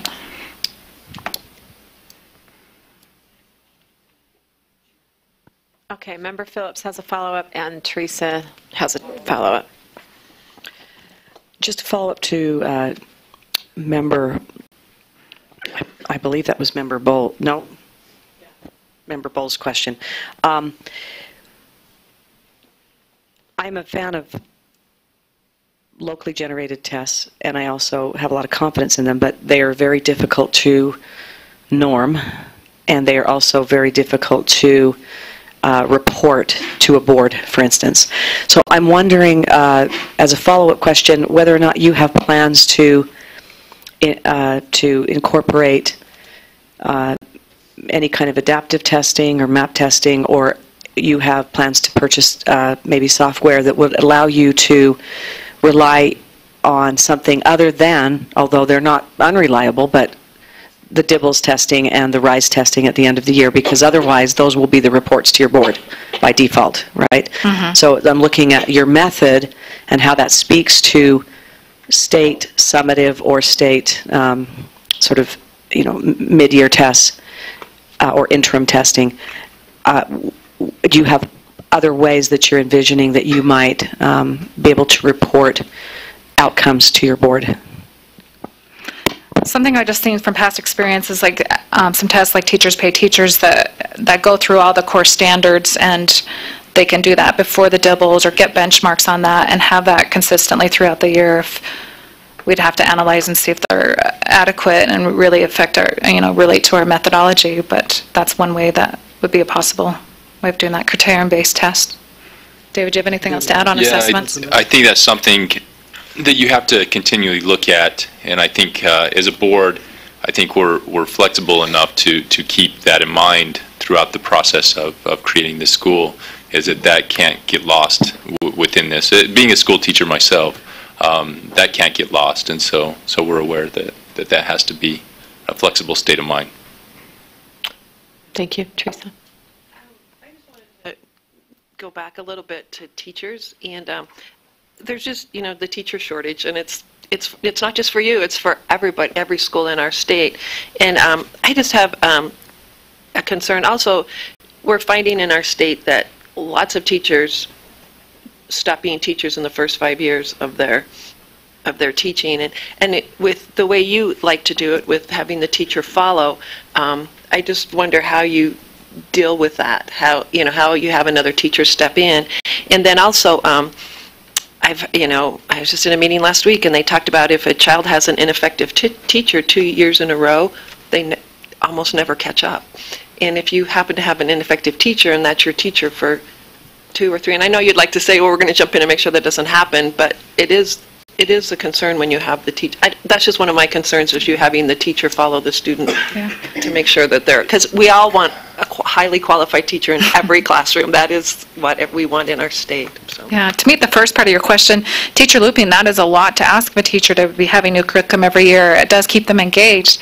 And some teachers are really more geared toward the younger grades, and so we've put that into account, that some teachers may want to loop like 1st through 3rd and work through the younger grades. Someone may want to work 4th through 8th grade. And so it's not expected that their teacher has a say in whether they're going through or not. But it does, most teachers actually do like the looping, and they know the students and the parents. They don't have to spend all that time getting to know them and assessing them. And it creates this warmth and this working through conflict with the class members themselves, and it's like a second parent. They're in that class a long time, and they really are invested in that child. It's really been positive from all the feedback I've heard from other teachers and parents, that they really like this model. I can speak just briefly from my own children's experience, in that when they were in school, the period of time they were there were no teachers who dropped out and went somewhere else. Now, that was maybe a very special situation. Yeah, that wasn't in our state, though, right? No, that wasn't in our state, but my daughter had a teacher that was either her 3rd or 4th time around in that looping experience, and my son's was the 2nd time around, and there were many other teachers like that. So I do think that it brings in a bit of excitement to a teacher that's different than the norm, and from what I've seen, boy, the teachers were just so engaged with their classes and their students. So I think just the nature of it will bring some of that together. Your concern is very real, and it's not something I haven't thought about. I think the whole mind model, though, keeps the teachers excited about teaching. Just from experience being a teacher my first year who cried every day because I wanted to quit, it's difficult. It's really hard. But I noticed as my teaching, when I started bringing together, hit them with the left brain, hit them with the right brain. When I started bringing in stories and bringing in activities and bringing in plays to history, I've taught a lot of history, and would bring in plays, it started to become really fun. And I think that's why we want to create that teacher to training, to help these teachers understand that this can be just as fun for you, because we are focusing on a whole mind model, which is very fun for kids because it's interaction, it's facts, it's left brain, it's right brain, and it creates an atmosphere that is fun not just for the teacher but also for the student. I would like to add too, sorry my voice, the nice thing is we do have 2 classes per grade. So, if my son was having trouble with one teacher, and it was a serious ongoing issue that, the director agreed, we can move students around, where I've seen, some charter schools they're really small, they have one grade, you have one option, So I think there's some room for movement there as well. Member Smith, did you have a follow-up question? Yeah, I did. You partially answered my question, but with the idea that you have some teachers who may want to focus on one grades. But I wanted to point out that there is a problem with the way Utah licenses teachers, that we have, a K through 3 early childhood licensure and then typically a 1 through 8 childhood licensure. So it would actually be impossible for a child to have a teacher who went from K through 8, is my understanding. Am I correct in that? Or it depends on your license. I'm Sydney Dixon, State Superintendent. I'm sorry that I came in late and missed part of your presentation. So I just want to know how that I have resolves. a K-8 license. So if you were a teacher like me, you could do that. I think the challenge is when you get into content. With their teachers. Depends on your license. Most of our teachers who are veteran teachers have a K-6 if they're in elementary, or some have a traditionally a middle school, but most of our teachers have a content. So it would be an area of concentration in secondary, so that would be like a 712 with a content endorsement. Or they would have a K6. So the looping, or a 1-6, most of them have a K6. And we have a few with K3. So it would depend where that looping exists. As a principal, I had teachers that looped 1 through 6. And you could do that with a license. The challenge is as you move up into the secondary. So I guess my question is, not only is there that challenge, but finding teachers with K-8 certificates is going to be probably very difficult. I think that's pretty rare. So is this a problem you anticipate having, and how will you address it? So one thing that we like is that we've got focus on K through 6 the first year, plus all the parts of opening up the school, and then we can pay some more attention to that 7th and 8th and getting there. I know what Wasatch has done is getting people certified, and they loop 7th and 8th, and so they just focus just on 7th and 8th looping. Member Phillips. Just to add to what Superintendent Dixon said, the K through 8 license as well doesn't necessarily allow the teacher to teach in 7th and 8th grade, or 6th through 8 if you're presenting a middle school model, as opposed to more of an elementary model. So depending on whether you have specialists in the secondary endorsement, as she suggested, or whether you are actually having a homeroom teacher, so to speak, that does all the content, your license, you'll have to look at those licenses carefully, particularly in that secondary division. Thank you.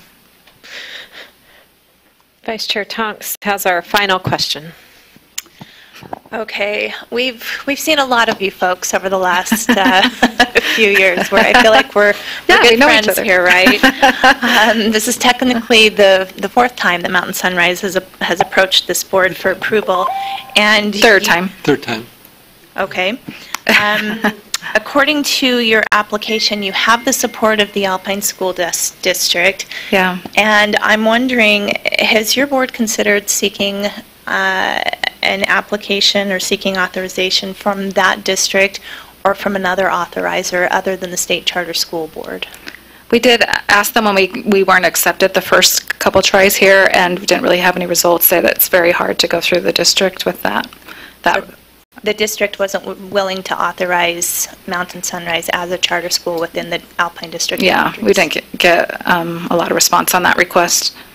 But we also have, I want to add too, we have 2 mayors that have asked the State Charter School Board to also approve our school. So 2 mayors in our target area, as well as a member of the Alpine School Board District. Okay. Thank you. Thank you. Are you okay? Jim, are you still on? I'm here. Do you have any questions? No, thanks. Just listening in. I'll jump in if I have something. Thank you. Just interrupt us if you do. Okay, thank you so much. I think you've answered all of our questions. Does anyone else have any other questions? Okay, thank you. Thank you so much for your time. We will have you step away, and we'll have...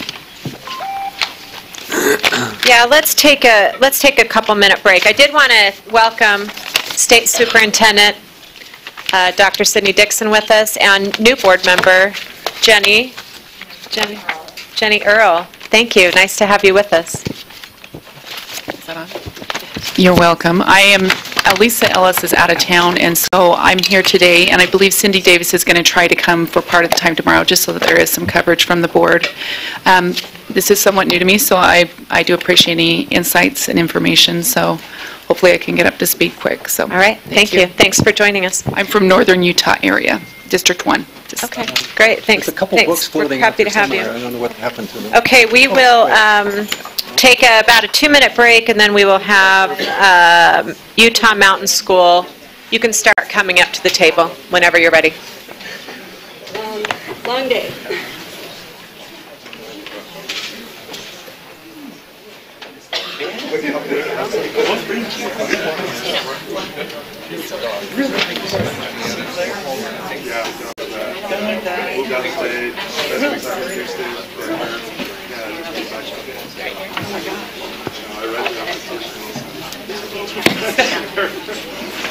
Sorry, I was just going to turn these off for a second. You guys are going to beat me too. I'm a little bit close. Do we turn this off? We're just trying to save battery.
Okay, I think we'll go ahead and get started.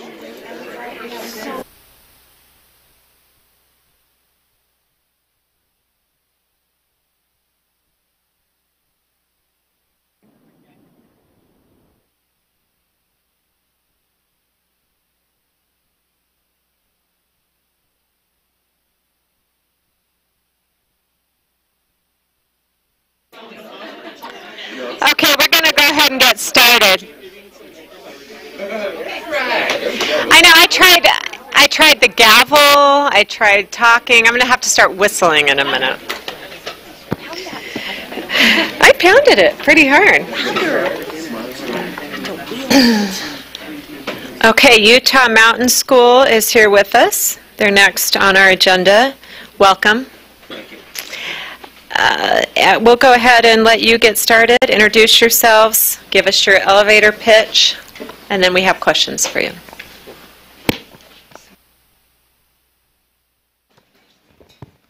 Hi, I'm Janie Stoddard. I'm an unofficial advisor to the board. They asked me to step in a little while ago and just do some consulting on leadership, curriculum, policy, things like that. My name's Karen Pfeiffer, and I am an academic advisor to the board. My expertise is in special education, curriculum and instruction, and RTA. Hi, my name is Tim Owen. I've been working as a curriculum specialist for Utah Mountain School and the board secretary. If approved, I would run for the board chair position if Mr. Kavanaugh were to step down to apply for director, as we anticipate. Hi, I'm Chris Wright. I'm acting vice chair. 10 years of experience in special education in various behavioral settings. My name is CJ Kavanaugh. I'm acting board chair. My plan is to step down and apply for the board chair position if authorized. Director position. Director position, I'm sorry. You're already the board chair? I did. Woo! Success! You got your first mistake out of the way. Thank you. My name is Mike Jolly. I am the board treasurer, and I come with 15 years of investment advising experience and about 12 years of marketing background. I do not plan to step down from the board upon hopeful approval. Good morning, I'm Betty Sawyer. I'm on the board in the community outreach position, and I have over 40 years experience in community outreach and engagement, equity, diversity, inclusion. I'm currently at Weber State University and have successfully run a nonprofit for 30 years in the local community. Thank you. Thank you. And I'm John Stein. I'm a local business owner. 25-year Ogden resident, and I will be business outreach. Thank you. I'd like to begin with our 60-second elevator pitch. Utah Mountain School is a junior high designed by educators and community stakeholders who are looking to engage and educate the whole child. We seek to offer students a different educational experience through our school's cornerstones. We will employ cultural competence to make curriculum come to life for every student. Access to green space through outdoor classrooms will mitigate poverty, induced stress, and other attention deficits.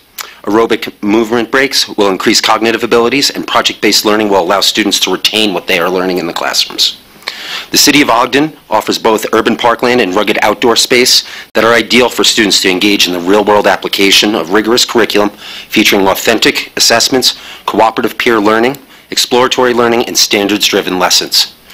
Of course, without accountability built into this innovative model, we would not ask parents to send their students to us.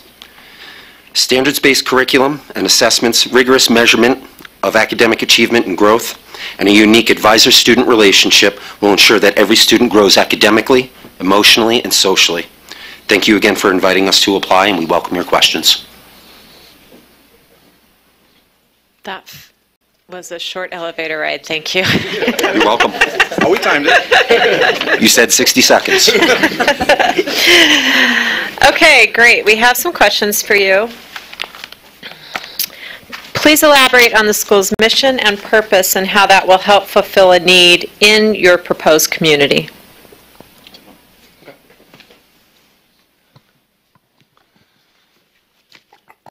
Ogden is an area that has a very unique student population, and it's a population that we're very, very familiar with, that we've worked with before. And we feel that educating the whole student is something that's really important, using cultural competencies to ensure that curriculum is really focused on allowing students to access standards-based curriculum in our area. So I think the thing that we're really excited about with Utah Mountain School, and really the crux of our vision, is that we have a solution to some of the problems that are facing Ogden students right now, some of the challenges, in integrating movement, integrating outdoor spaces to help students become members of their community and also to access the state core standards. That's really the crux of our mission, and that's what we're really excited about. Thank you. Vice Chair Tonks has a question. Yeah, tell me how your school is going to help the State Charter School Board, us, achieve our vision. Just reading the vision question. With your vision being an excellent education that meets unique learning needs, UMS is set with our pillars and our cornerstones of learning to meet and engage the students of Ogden who are in a low SES population. We feel that with the unique model that we have designed, that UMS will allow for cultural competency, as we've talked about before, will allow for opportunities of learning in our outdoor classrooms, and offer innovative cooperative-based projects for these students to have an emotional connection to their learning. In my 14 years of teaching and my other experience in the outdoor world, I've really seen where an emotional reaction to being in the outdoors excuse me, has solidified educational values as well as educational concepts. Specifically, if I could jump in, opportunities for educators, for parents, and for students in terms of school choice, these are areas we're really excited about. Educators right now who are passionate about the outdoors and who have seen this as a vehicle to student education will have a place in Ogden that they can be excited to work in. This is a place where we're using methods that are research-based, but that aren't necessarily used extensively in other public institutions. For parents, we want to give parents who we've talked to for years who wish that their children had an opportunity to go to a school where their bodies were engaged so that their minds could be, they'll now have that choice in Ogden. And in terms of learning opportunities, we are so excited to see this school come to fruition because of all the learning opportunities that we can offer that will be effective and really present things in a very innovative way. So those are the charter board values that we think we can really touch on opportunities for educators, increased choice of learning opportunities, and implementing innovative plans. So. If I could add to that, I think opportunities for greater parent involvement. A lot of us have taught in the Ogden-Weber area for years, and we know it's really hard to get parents involved. We think with our project-based learning, we have this awesome opportunity if we're talking about symmetry or aesthetically pleasing art concepts with math wrapped together, and a father's a landscaper. They can come and we can like do a CAD design of a landscaping design for a property or a local nonprofit. There's all kinds of application-based things where parents who think they maybe don't have anything to contribute to their child's learning experience will be involved and brought in. And I think with more parent ownership, the kids are going to will grow even that much more. Thank you. Member Bassett. I'd like to look at board relationships. So first, what do you perceive as the role of your board? What's the role of us as authorizers? And then maybe most importantly, the relationship between the two groups. Thanks. I'll tackle a little bit of this and jump in if you guys need to.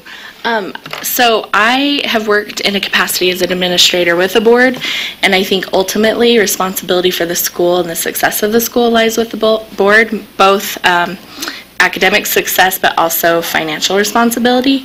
So when you have a strong, financially strong school, you're a lot more able to do all those academic things that need to happen for kids to be successful. So I would think that's the number one priority of the board, is the oversight of what is happening, not to micromanage, but to just have their eyes and ears open to those components that are going to make a strong school. And then I think back with this school board as the authorizer, that's our accountability check, right? That's our accountability to the state and to kids. It all comes back to kids. It's our accountability to students to do what they need to learn and be successful. And so that's kind of how I see that relationship, is not that the director of the school would need to be micromanaged, but this partnership of that person feels responsible for communication to this board, and then we feel responsible for communication back to the state charter board and the state school board. So I think that if we're all on the same page and have shared vision, then it can be really smooth. It's when we don't communicate well or seek opportunity to hear like those perspectives from different voices that we can get into trouble. So. If I can add to that, we've had the pleasure of attending not just the boot camp that Rebecca did, but Gina and Joy Lynn ran those trainings for board culture, and that was really eye-opening. The idea of, the board has one employee, and that's the director, and they set these goals, but then it's the director's job to decide how to meet those goals or reach that. And so that delineation was really important and eye-opening. We know that doesn't always happen. So we were really excited to get educated on what a board does, what a director does, and when I think Joanne had this great analogy, but if you set these parameters or you fence it in an appropriate and meaningful way, there's no blurred lines or where people are acting outside of their capacity or their job description. Thank you. Walk me through what a typical day would look like for a 9th grade student at your school. So I actually have the schedule in front of me because we crunched a bunch of our curriculum hours because we saw that was one of the reader's notes, and we're like, that can't be right. So we got really nerdy Excel spreadsheet and all that. So basically, our schedule is now broken down into kind of 2 half-day sections. There's an elective in the 3rd block, but the first 2 blocks of their day, they're 55-minute blocks. So they'll start in their advisory, first thing, smallest ratio, all hands on deck, all teachers. I think it's an 8 to 1 ratio. So that's more meaningful.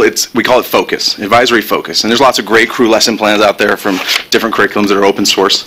And the idea is they kind of focus for the day, they set their goals, and then they go to their first block class. That would probably be a core class, whether it be ELA or math. They spend 55 minutes of explicit instruction in our fancy geodesic domes. They're really cool. I don't know if you saw them in the application. But the idea is that they're having this access to green space even in inclement weather. From there, they get to choose an elective. That's also where we take care of some of those required courses like health or fitness for life. So 9th grader, I think a lot take fitness for life. 9th or 10th grade. Yeah, so we would match that with the local Ogden-Weber kind of curriculum. So after that elective, we have this really cool system that we think we've created where they get this opportunity to have enrichment through all these different electives. Once a week, they'll have 110 minutes of science and 110 minutes of history. And so when they move through our modules, we have these, after the first 3 weeks where they're getting explained and reinforced through horizontal alignment, the different concepts are being taught during their explicit instruction in the morning. They get to kind of expand on all those ideas and apply them, whether it's through dance, drama, CTE, performing arts, visual arts, drawing, design. So when they move into their capstone projects, we will have created rubrics based on all the standards. And then they'll kind of explore into these, and they'll choose projects that are very well defined, and they will collaborate with not just their core teacher, but their elective teachers to create these projects that kind of hit on all the standards in the core subjects, as well as some elective standards. And that will be kind of a celebration of learning at the end of the module, where parents get to come and even evaluate. We'll have community stakeholders come and evaluate the quality of these projects and how they meet on the, what are they called? Yeah, standards. But I'm just blanking on a stupid word. The rubric? The rubric. I'm a teacher. No big deal. Does that make sense? And then they close the day out with advisory, where they get to focus and think about what they've accomplished and what they need to be working on the next day across these different courses with this integration. We really feel like that reflection piece, as well as that focus piece in the morning, that advisory, roots the kids to the school, and it creates a community within our school for these kids that really need it. And especially if we are able to attract the population that we would like, these kids have to have a home base. They've got to have a family inside our school. So having that advisory in the morning and the reflection in the afternoon, we feel like is a really important piece to help our kids take ownership of their education. If I can add to that really quick, I had a great conversation with Adam Gerlach from Wallace Stegner, and it was really important. He was talking to me about how they use the elementary model all the way to 8th grade. He goes, what changes in junior high or middle school? And he said it's the accountability model. These students don't feel like they're accountable to anyone. They have 5 different 55-minute blocks, and there's no one to anchor them. So the idea of the advisory function is to anchor them and have them have a small ratio of accountability, where these students are meeting with someone every day and reflecting on what they have or have not done in their academic, emotional, and social growth. Board member Earl has a question, right? Thank you, Jenny Earl. I'm on the state school board, so I'm kind of new to this, so I hope you'll indulge me today. I am from that particular area. I live up in Morgan, so I'm familiar with the area, and I just have a question on the actual location of the school itself. And you're talking about domes and stuff, but I didn't get a visual of that. But anyways, if you could talk about the area, I am curious about that, the location, and anyways, if you could address that, I'd appreciate it. Is it the specific location that we entered into our charter that you're asking about, or just the general location of, excuse me, being the the location of the school. Yeah. Currently, right now, that piece of property has been taken off the market, is what we've known. However, we have found 2 other parcels of land, 1 piece of land, and then also 1 retrofit building is an option. We included 3 different options in our proposal, 1 for a new build, 1 for a retrofit, and 1 for potentially taking over another building that was previously a school, moving up. Our goal is to have a base camp, main building that would be able to hold all of our student population and be used in the 30th Street area, and as well as having our classrooms be those geodesic domes, bringing in natural light, creating that connection to the outdoors. You're saying that those locations would be around 30th Street? Is that what you're saying? That is the hope, is to find a piece. Well, we have found a piece around 30th Street. Between Washington and Harrison, is that accurate in stating that? Okay. All right, thank you. If I could jump in. Oh, I turned it off. Okay, that's good. I can work technology, I promise. It's very confusing. It's so confusing. You turn it on or off, right? We have really 3 criteria, and so no matter what is available at the time of approval, we know that we can find a space that has access to transportation. We know that that's going to be an issue with the student population that we're looking at. So we want public transportation to be available near our location. We want to have enough space, obviously, to be able to have these geodesic domes and to have some movement. And then we need spaces that are close to parkland, which in Ogden, luckily, that's pretty easy to do. We want to be able to take students not only on bigger expeditions, but afternoon expeditions to a local park. It's really important that we have that parkland nearby. So those are kind of our 3 criteria. And it was an interesting thing we were talking, and I don't know if you guys saw, we were pretty proud. Betty Sawyer got us a letter of endorsement from the mayor of Ogden. And some people have told us that it's kind of surprising once the charter schools authorize pieces of land just kind of appear as available. We're not counting on that. We've been ambitiously and aggressively looking at lots of land, but we're really hoping that there's a lot of goodwill amongst the city to see this school come into existence. You're all laughing. I said something stupid. All right, I'm going to stop talking. Sorry. That's nice. If that happens, let us know. Did I cut someone off before? Director Lambert said I may have cut someone off that was ready to say something earlier. I was just going to make a statement before that, UMS is really, the goal is to be part of the community, right? And speaking to our advisory and that portion, is anchoring our students in that crew creates a community where they might not have a community outside of that school. And it's not just for, academic educational purposes, but also for the social and emotional learning, to make students true citizens of their area, whether they choose to leave Ogden eventually or stay in Ogden and become a lifelong member. Okay, That's all. thank you. If I could just add that just really quick, 3 of us are special education teachers. We have caseloads. We know that counselors sometimes have ratios of 400 to 1, right? That's not recommended, but it happens all the time. So the idea is it just builds in the warning signs for these kids who are already kind of at risk of slipping through the cracks. Thanks. Thank you. Member Phillips. This is such a great, innovative idea. I'm really excited about it, and especially that you're targeting at-risk students. One of the things that I'm not clear about from the report or from the information we've been given in the second round is how you will actually change the trajectory for high-risk students. I mean, anecdotally, I think we all understand that building confidence, requiring accountability, and the low ratio, or the teacher-to-student ratio, as well as getting that emotional connection, I think anecdotally we know that works, but what I haven't seen is any specific research-based program that you've decided to incorporate, and I would love to hear. My guess is you have that, I just haven't heard it, and I would love to hear it described. I'm so excited. I can hardly contain myself. I'm really happy that you asked that question. So I'm finishing my master's at Weber State, and it's on the benefits of aerobic exercise for low socioeconomic status students. And it's a really exciting time for this because there's a ton of research coming out just in the last 5 years. I have prepared kind of the 10 greatest hits of the current research on the effectiveness of aerobic exercise for low SES youth. Do we have extra copies? If you'd like, we have extra copies of that. But there are meta-studies. There's a ton of evidence that 15 minutes of acute aerobic exercise every 60 minutes can completely change the trajectory of students who traditionally fall through the cracks and perform. Yeah. In terms of academic achievement? In terms of academic achievement, yep. And we laughed about it today.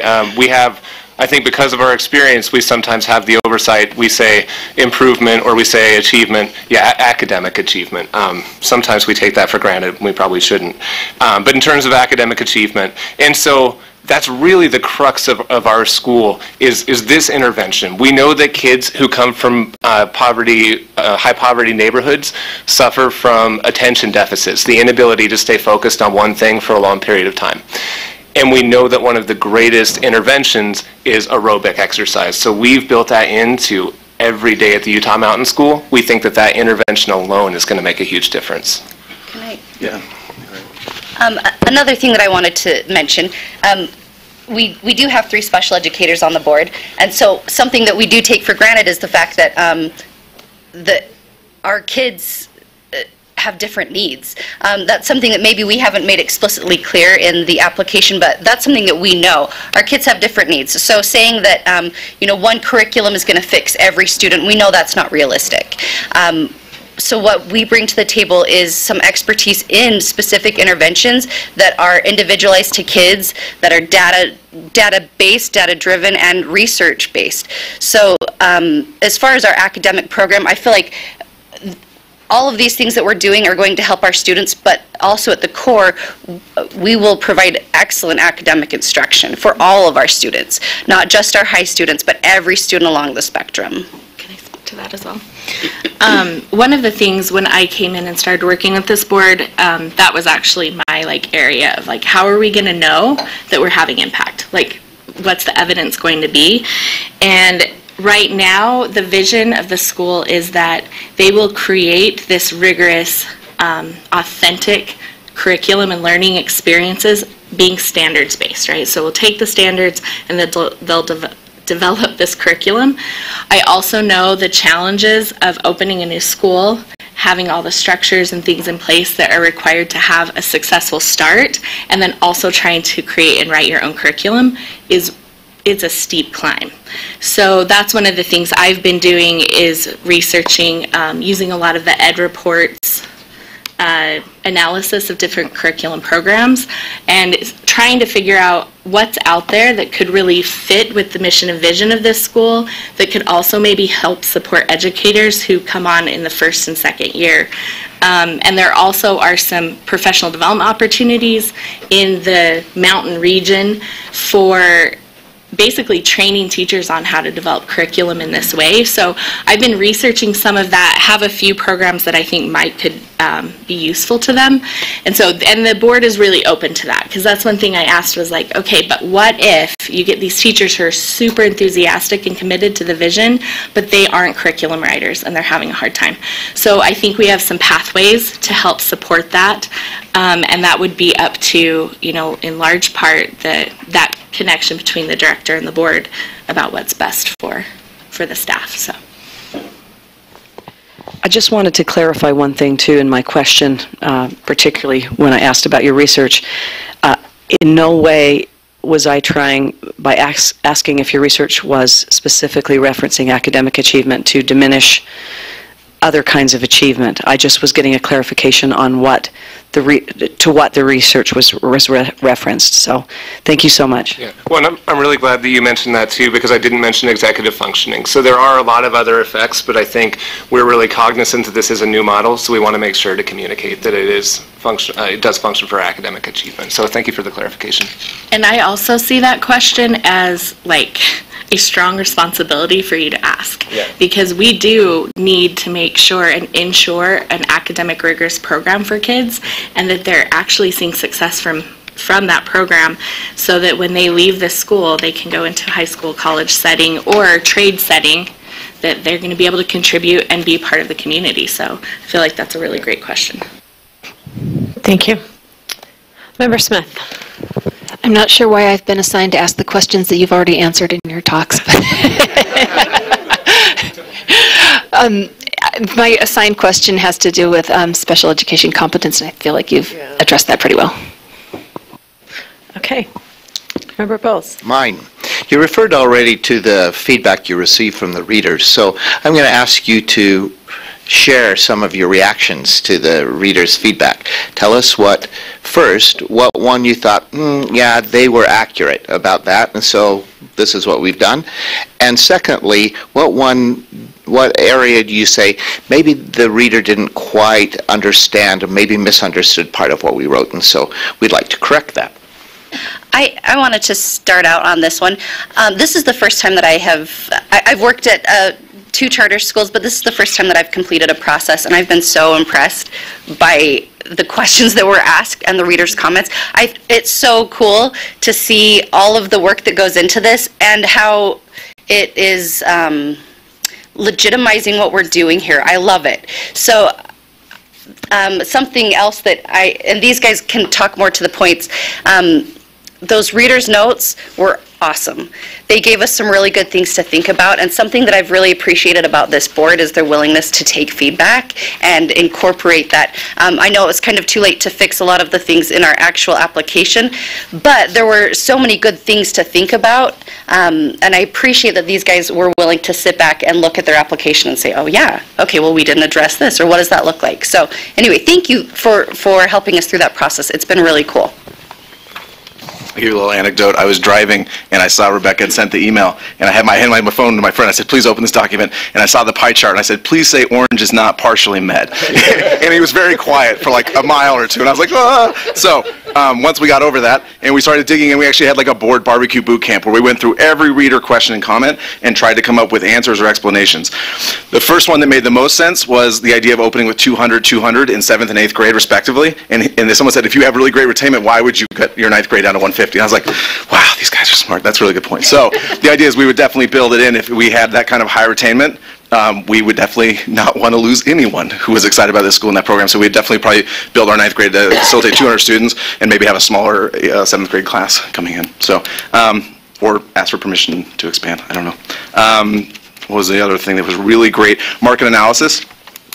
we had a really great boot camp session with Erin Preston, and she told us about one of her experiences opening a school, and she's like, we were targeting the same kids. We put out like messages on Mexican or Hispanic radio. She's like, we thought we could not find these kids to show up at our school, and we thought we were opening a school for this same target population. And so that was really good when CJ and I were in that meeting, just like, okay, yeah, we need to think about it. And again, I talked to Anthony Sudweeks just a couple days ago, and he said once they were authorized, he and Adam were knocking on doors, standing outside grocery stores for years before they opened up, and we know that that's what we're going to have to do. We have built what we feel is a very strong coalition amongst this founding board of Ogden community members of various for-profit and nonprofit as well as education. We think we have what it takes to reach our target population, but again, this school works for everyone and is open to everyone. So I think we're going to have a really great multi-pronged marketing approach. So that was one of the reader comments where I was like, yeah, that's totally fair. I'm probably stealing someone's question, so you can steal mine. One of the reader's comments that was maybe the one that was most concerning to me was that to get your projected numbers, you're going to have something like, what was it, Rebecca? 2/3 of the population of your school district that are in junior high. It's something. 20%. Okay, that's better. But it's quite high, you know. I mean, considering the population of the area, and that you would have to attract and get commitment from 20% of the population. Also, that at-risk population sometimes has a harder time with transportation.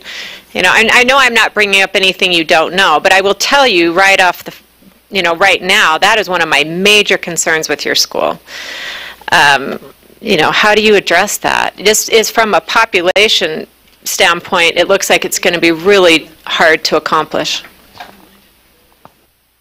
The numbers that we had crunched, working on our market analysis, I went and called schools and got enrollment numbers and found anything was publicly available. I was looking at about 5,600 kids in the nearest junior highs in both Ogden and Weber School District. And we were prepared. I think Joylyn has said, you're going to get some rural kids that think this school is really neat for them too. Don't think you're just going to get Ogden City kids. There's going to be kids who will drive, the parents, single moms who will drive 20 miles into Ogden to drop their kid off at this school. And so we included some of the closest junior highs, and we got 5,600, which I think would put us closer to 9%. So I didn't totally understand that number, and I know the readers are confidential, but that's one of those things where like, okay, that's a fair point. I wonder how we got to our different numbers. And we also know that Forbes magazine called the Ogden Clearfield area the 8th fastest growing city in America.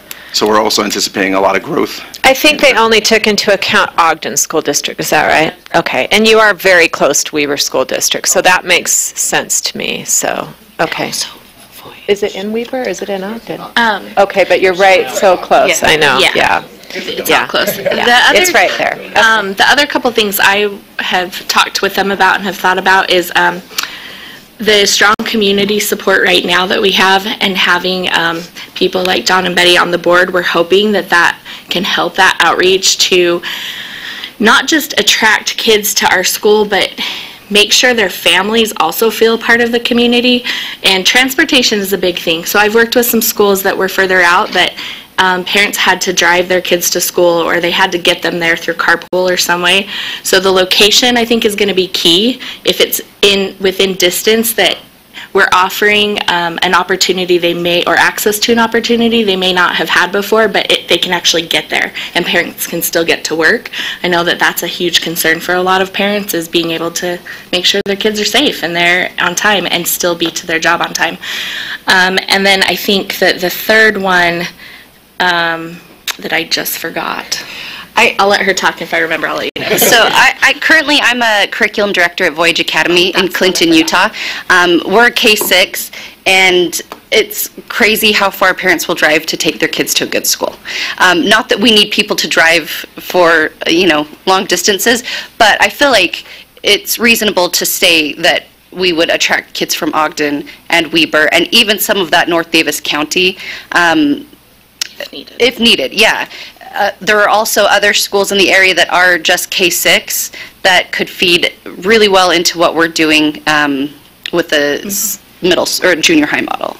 She picked up my third thing that I had forgotten. So I think also it would be really wise for this board to seek articulation agreements with maybe Voyage or Venture High School, because where do these kids go after? So researching what schools are in the area, and then be thinking about where are students coming from and what choices do they have once they graduate from our school. So. Teresa had a follow-up. Yeah, it's not really, well, kind of a follow-up. Yeah, it is. Anyway, so you talked about the transportation issue, but also I would think a lot of the students that you will serve will have an opportunity in their regular public schools for breakfast and lunch. And so how are you going to deal with breakfast and lunch for these students? That is a huge question, right? Because we've talked to a lot of charter schools that already exist between all these different programs, the school lunch program, because if we get the population that we think we're targeting and marketing it correctly, a lot of them will be on free and reduced lunch. And so some people have said to us, you would be crazy to not participate in the school lunch program because of the population you are seeking to work with. But we hope, if authorized, we would work with some form of ESP that would have good mentorship and guidance on something like that. We don't want to get hosed or get in a situation where even Stevens is giving us sandwiches at $1,000 a sandwich. But the idea is that we would look at what means is the most meaningful way to provide that sustenance that we know, because the last thing you want to do is ask a kid to do a cute aerobic exercise when they have not had breakfast or lunch. People will die. So. Yeah, I turned it off again. I'll figure this out by the end of this, I promise. And Mike maybe could speak more to this, but we did work in the budget. We worked in adequate funding for a school lunch program. So we feel like budget-wise, we have that, and we would definitely lean on this board for ideas, as well as all the people that we've reached out to. We have several possible options, and we've definitely budgeted for them, we feel like, adequately, but that's a huge question, something we're thinking about. Thank you. Okay, Member Smith. Go ahead. Just similar, it's along the same lines, because I know a lot of the inner city Ogden youth are very transient. There's a lot of movement. So while you're targeting at risk, there is that element of coming and going, with that population that you're hoping to really benefit from this program. And so I don't know, if you talked about those parameters, or how you'll address that? I don't, there may be populations coming and going from your school, or maybe not. It may be just coming but not leaving mid-year, that kind of a thing. So something just to be aware of. Something that's unique about charter schools, so that I've appreciated over the years working in charter schools, is that we don't have district boundary lines. So, if students were to move 3 blocks away, they don't have to move to a new school. They're stuck with us. So I think that that's something that is unique about charters that I am hoping would help the students in our population. And we also, on our board, have experience working with Title I and other grant money and overseeing that. So I'm hoping that, depending on our population, we could apply for extra funds to help with those programs, the after school, or the breakfast, the lunch program, but then also maybe some of those transient or homeless student populations. Thank you. Member Smith. Thank you, Chair Lankowski, for giving me a question that hasn't been answered. You are welcome. I am going to give you a scenario. After I finish the question, you may take about 20 seconds to think about your answer. And it's really, I like this question, actually. So at the end of year 1, your director presents the board with academic data. Your students are significantly below the surrounding schools' averages in proficiency for all 3 academic areas, and there was little growth for any population. So you're not meeting any of your goals, and you're doing worse than your competitors. How do you respond?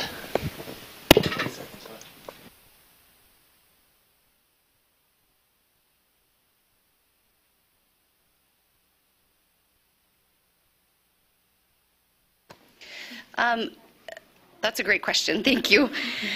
I feel like that kind of goes back to some of our fundamental, we look at our structures in general, we look at our curriculum, we look at our population. I think a lot of the time people have a tendency to make external excuses. It's our population, it's the parents that don't read at home, or things like that. But what can we control? We can control the 6.5 hours that they're with us. So we start looking at what we can control. Is our curriculum rigorous? Do we have systems in place to help our kids that aren't succeeding? What does our response to intervention program look like? What does our special education program look like? Are we actually intervening early and often enough? I think something that's strong with our board is our capacity for collecting and analyzing data. That's something that I think is super important. I know in education that's another four-letter word, but it's super important, and it helps guide our instruction. It helps teachers figure out if what they're doing is working. So hopefully we wouldn't have to wait till the end of year one to find out that we weren't succeeding. In our model, we would like to know that, at the end of each module. We would like to know that at the end of each unit. Sorry. Go ahead. Just to jump in real quick, we wouldn't be blindsided. If our director came and said, we're failing with our missions, everybody in the school would already know, because we're going to do MAP, NWEA testing, 3 times a year. So we'll have that baseline data. All of our rubrics are tied to standards. So we're going to know that we're not meeting our goals well before that data comes in. In terms of how we would respond to it then, we're going to have all that specific data, specifically what standards are they falling behind on. Is it instruction? How do the classroom evaluations look? So I know this maybe sounds like sidestepping your question, but I just want to make sure that you know that we wouldn't be blindsided. We would know, and we would already be actively trying to. No, thank you. That's the answer I really hope to get, is that the situation would not arise, because we would know.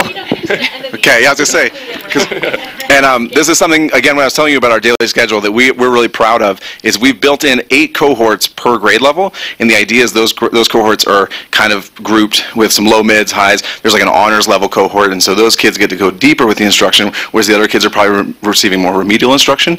We've also built in, so when I was talking about those capstone projects and the celebration of learning, if a kid's rubric does not score, we have 2 different forms of remediation that they would be put into in that 6th week of the module, which is either fundamental remediation or a capstone remediation, which means they fundamentally did not understand the standards, and we're going to put them in like a small group instruction before they move on to the next module, or their capstone project was close, but it was within like the 60 to 70% margin, and we'd like them to make some changes to their project to demonstrate that mastery. So we have quite a few things in place, fail-safes, to know if our kids are not performing at the levels that we're hoping. And yeah. Thank you. Vice Chair Tonks. Okay, I have another scenario question for you. We're going to say that it's June, you're opening in August, and as you prepare your monthly report, you realize that your committed enrollment is 15% lower than your break-even budget, not your awesome budget, your break-even budget. What steps will your board take at that point in time? Yeah, we've thought about multiple contingency plans if that were to arise. I mean, you can scale back staffing, you can scale back, retirement plans, health insurance coverage options, or even potentially negotiate looking at your lease payment options with your developer. And at the same time, we would then increase our marketing efforts. I believe that we've already got quite a robust marketing effort through digital, through search, through ad retargeting, through community outreach, events that we'll be hosting. I believe that we will drive demand by creating the awareness for the enrollment need.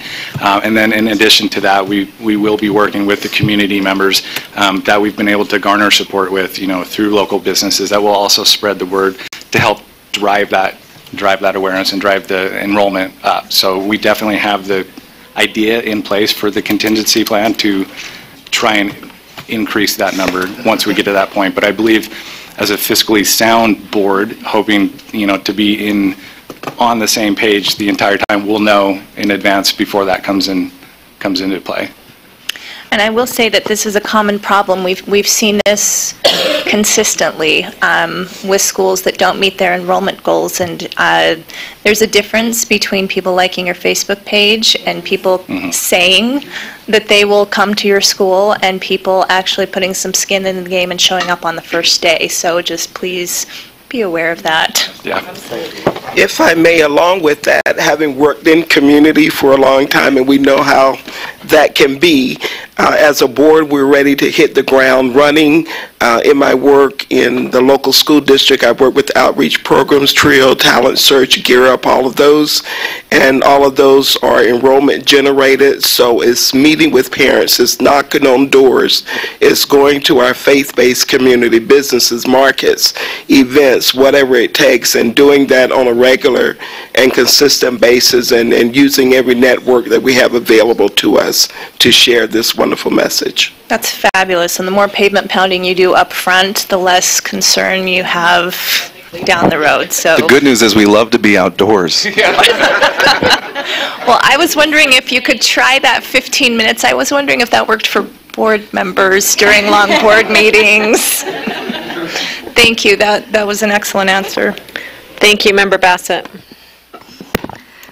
So I think we've circled around elements of this. We've talked about that advisory focus, benefits of movement, but I'd like to get a little more specific. How does this model prepare students for high school at a district school?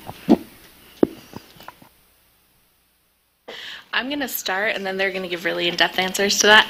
But one thing that I think is really, really important, and I think it's not just a crisis in schools, but in our communities, is the habits of work and character. So we really have this vision of helping students use their habits of work and character, build grit, be able to persevere through something that's difficult, kindness, responsibility, leadership. We want them to take ownership and be leaders of their own learning. And I think, honestly, to build a strong community in your school, that's where it starts. So what is our plan, and how are we going to build that community and that culture so that kids don't give up when it's hard, that they might fail, and we see failure as the best possible outcome to a successful outcome, right? Failure is not, oh, you failed, let's just never do this again.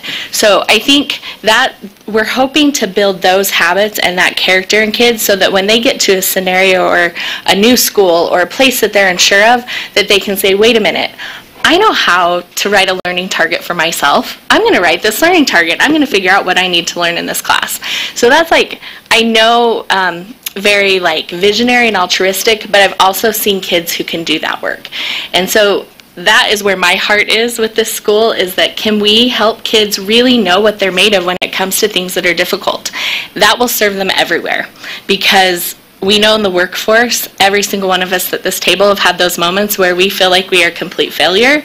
And so do we give up or do we persevere through that? So I would say that's one of the biggest things I think that this school can help do, is really let kids know that they can do this and that they can do more than they ever thought was possible, and more than anything that currently the boundaries we put on them is possible. And I'm going to shoot over to them for more an academic kind of answer. Well, this is not going to be very academic, but so sorry, but yeah.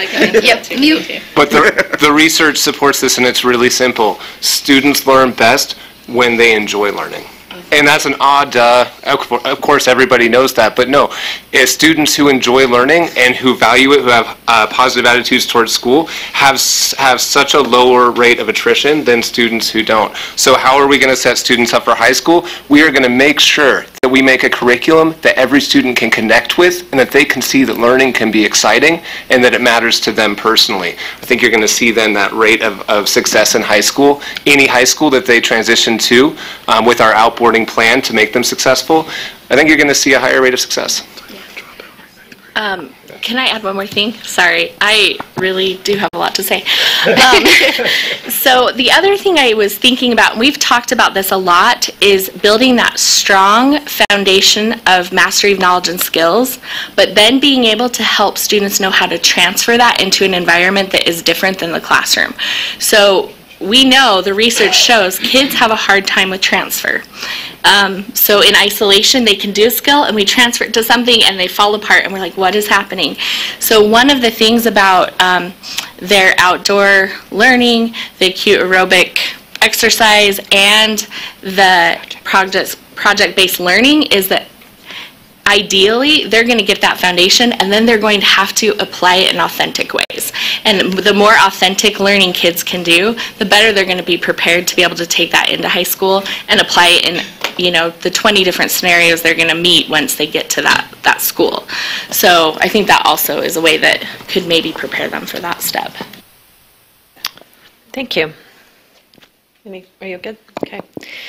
The application states that the board will be culturally competent. However, capacity to understand the community needs and cultural differences are not demonstrated. Could you give us some ideas and examples of this?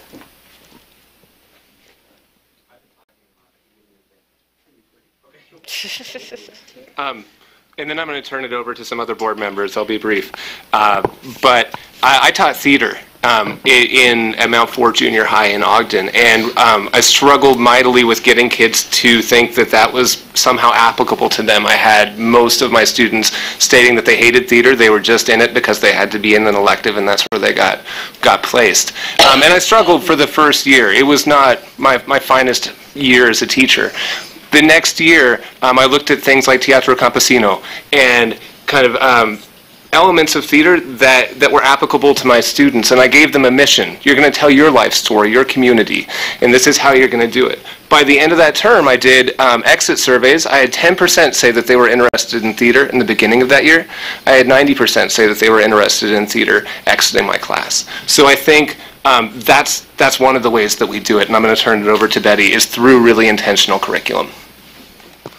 And along with that, it's important whether you're doing math, English, science, that the students see themselves in that curriculum.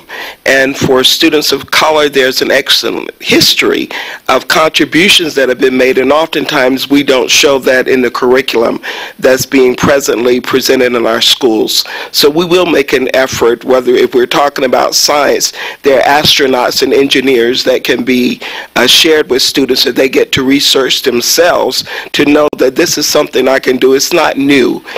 We often hear that certain students don't do math or they don't study these particular areas, but history shows us that all of our ancestors have been involved in building and science and going into space and art and culture, and so it's our opportunity to allow our students to see themselves throughout the curriculum, throughout all the work that they're doing.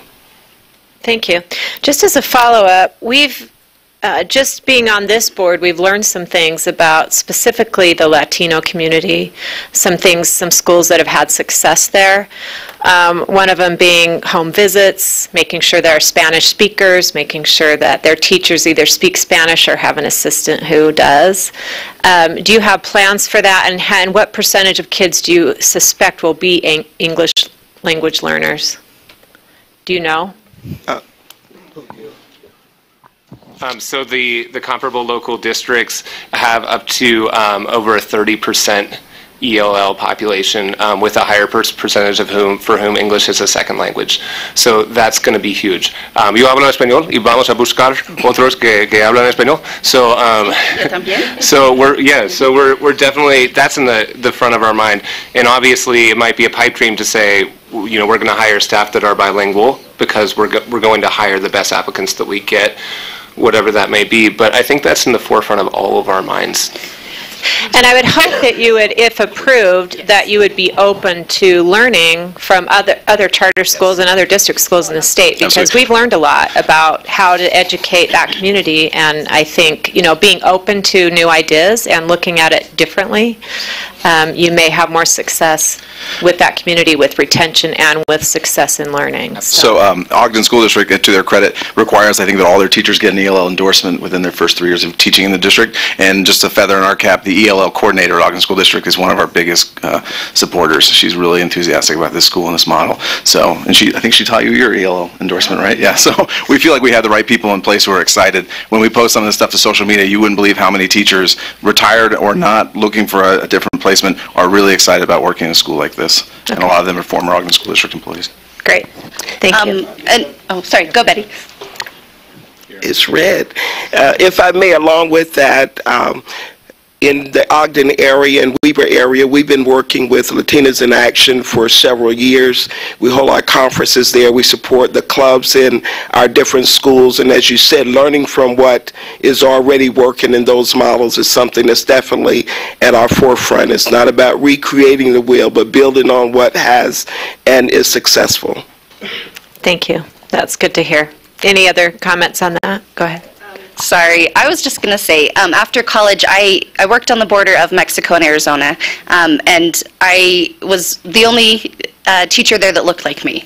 And it was a very interesting experience, and I feel like a lot of our students, and especially students in ethnic minorities, feel that. You know, they go to school and they don't see leaders who look like them. They don't see people in their community in their school community that they can relate to. And so I feel like that is a very important thing, and building capacity and building leadership and involving our community, not doing to our community, but doing with our community, is something that's really important to our school. Thank you. Thank you very much. Member Phillips. My question's been asked, but I have a couple others. So the first one is, you talked about NWA, which I was really glad to hear, that you've planned for some kind of internal map assessment. My understanding is that currently the cost for that system does not currently appear in your budget. Is that something, I'm not tied in a knot over that, but is that something you're going to phase in, or how's that going to look? So that's something that we wrote a lot of flexibility into our budget in terms of curriculum and instruction, our textbook section, that section of the budget we wrote some flexibility in. We didn't want to put NWA map testing costs into our budget because they change. So we wanted to make sure that we have the most recent data before we put those numbers in. But we feel that we put enough flexibility in that section of our budget that we could afford it. So we've crunched those numbers. There are also state assessments that are free and available for everybody. The RISE interim assessments, the RISE benchmark assessments, Utah Compose, those are all things that we can utilize that don't cost our school anything. So.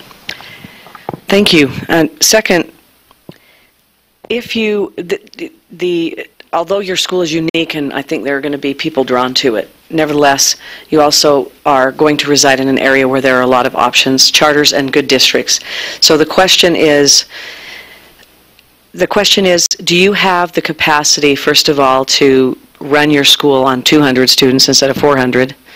And do you have the capacity to pace, for instance, the purchase of your geodomes and other things so that they're in line with the enrollment that you have as you have it? We've noticed that schools that run around a 200 member enrollment struggle.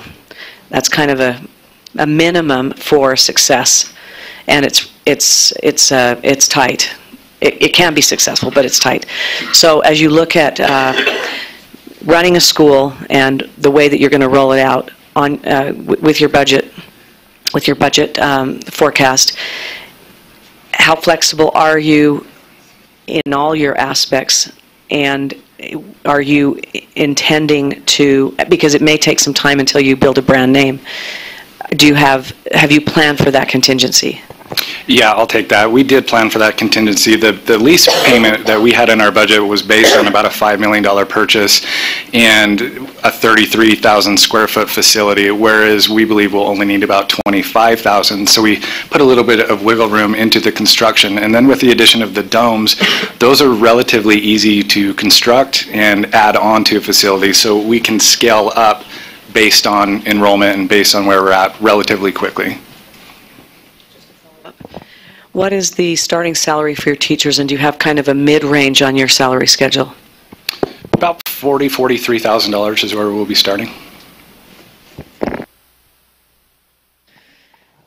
Member Smith. Nope.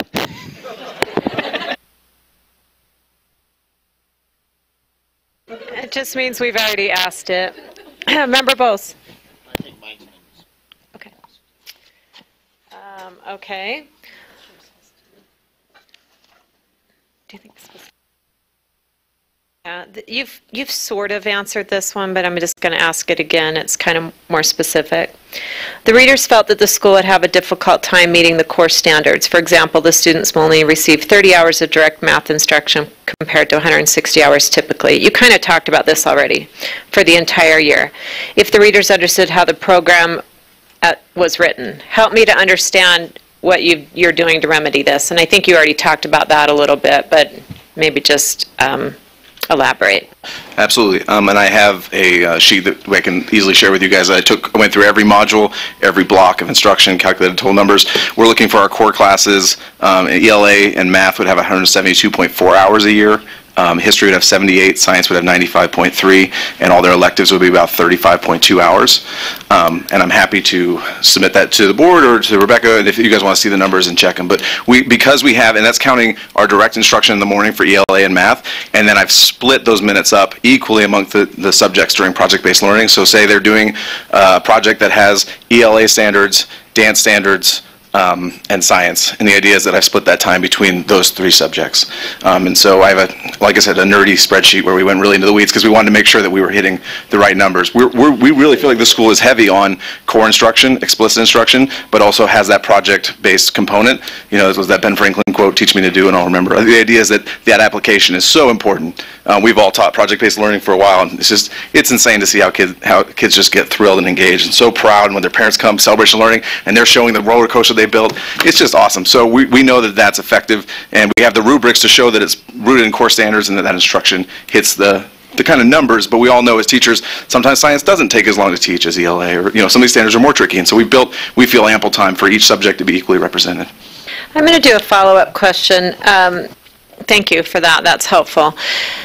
We talked about this in our last interview. There's a teacher shortage, and you're going to be demanding a lot out of your teachers, especially project-based learning. I haven't been a teacher, but I've heard from very good friends of mine who have been, and says project-based learning is really difficult as a teacher.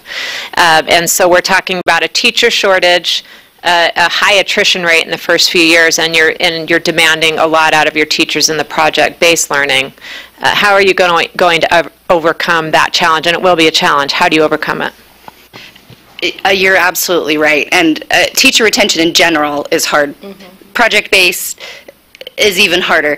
One of the benefits, though, of project-based, I taught in a traditional school district for 13 years. I worked in traditional school district, and then I moved to a school that does project-based learning, and it is a lot of work. But what's cool about it is these projects are things that the kids and the teachers are passionate about. So I feel like when you are working in something that's tedious and something that is boring, and you're doing what someone else asks you to do, the day goes by really slow. But when you're engaged in something that's meaningful, and when you're engaged in something that impacts your community, it's exciting. And so the teachers that I've worked with in project-based learning schools, it is hard. It's a lot of hard work, but like my school right now has a super low turnover rate. Teachers are dying to work at Voyage because we're engaged in really cool, meaningful things, and it's exciting for the kids and it's exciting for the teachers. So that's, one perspective. The other thing I was thinking is, from an admin practical point of view, yes to all of that. When your passion comes in, you're committed, right? Like when you're bought in. But I think there's also going to need to be structures of support in place around coaching, scaffolding this. How do we teach this curriculum? What are those really important instructional components that need to happen? And how do we get teachers strong in those areas? So I think that is something that definitely whoever is hired as director needs to take on.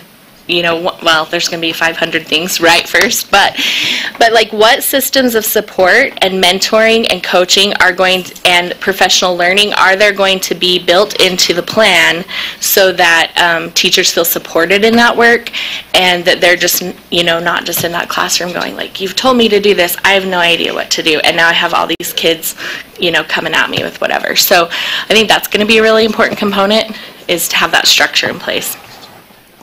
And with the curriculum in place, it will not be a concern for teachers to be worrying about lesson planning moving through, so the focus can be on, delivering the lesson with fidelity, with that cultural competence, and with that passion that they have, as opposed to be burdening by, okay, what am I doing next week? What am I doing? Where is the learning pathway here? That will already be set out beforehand, so the structure can be on that. And so there's some fantastic programs out there like Teach Like a Champion. And so whether the curriculum is the open source things that Janie's found in her research or a curriculum we develop ourselves, the idea is we really will be focused on building really solid, great teachers to alleviate that burnout. I've probably found too many people this year crying in a broom closet or a bathroom this year. We've had lots of teachers quit mid-year. It's brutal out there, and we want to see teachers stay in the profession, not leave. And we feel like if we can help them focus on instruction and the chops they need to be effective classroom managers, along with collaboration, those programs like Teach Like a Champion are really helpful. Wallace Stegner really drove that in their first year of just improving instruction and classroom management. And they said, as you know, they have some of the highest test scores outside of the 515. Another important thing, we talk about building crew and community and culture with our students, but I think it's equally important to build that with your staff, with your faculty. You know, your teacher best friend, your teacher spouse, the one that you can go to at school. Having that family at your workplace is super important, and it's something that all teachers need, but I think it's something that our model, it lends, or I guess it gives space for that. It gives space for teacher, staff, crew, as well as student and community. Thank you. That's helpful, because I do think that is going to be one of your big challenges if approved. I think we've gone through all of our questions. Are there any other questions from board members? Okay, thank you. It's been great to have you here. Thanks for your hard work. Thank you very much. Yeah, thank you very much. This isn't a dream, right? This really happened? We're done? We're done? I had a fever last night. Breathe easily. Thank you.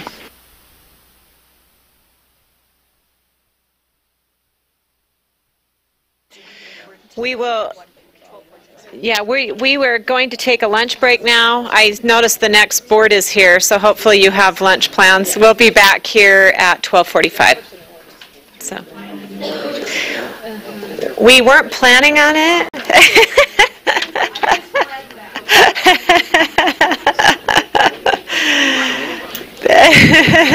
No, we're good. We're taken care of. Thank you.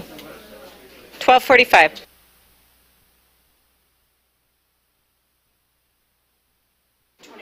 Lunch is upstairs for the board, 221.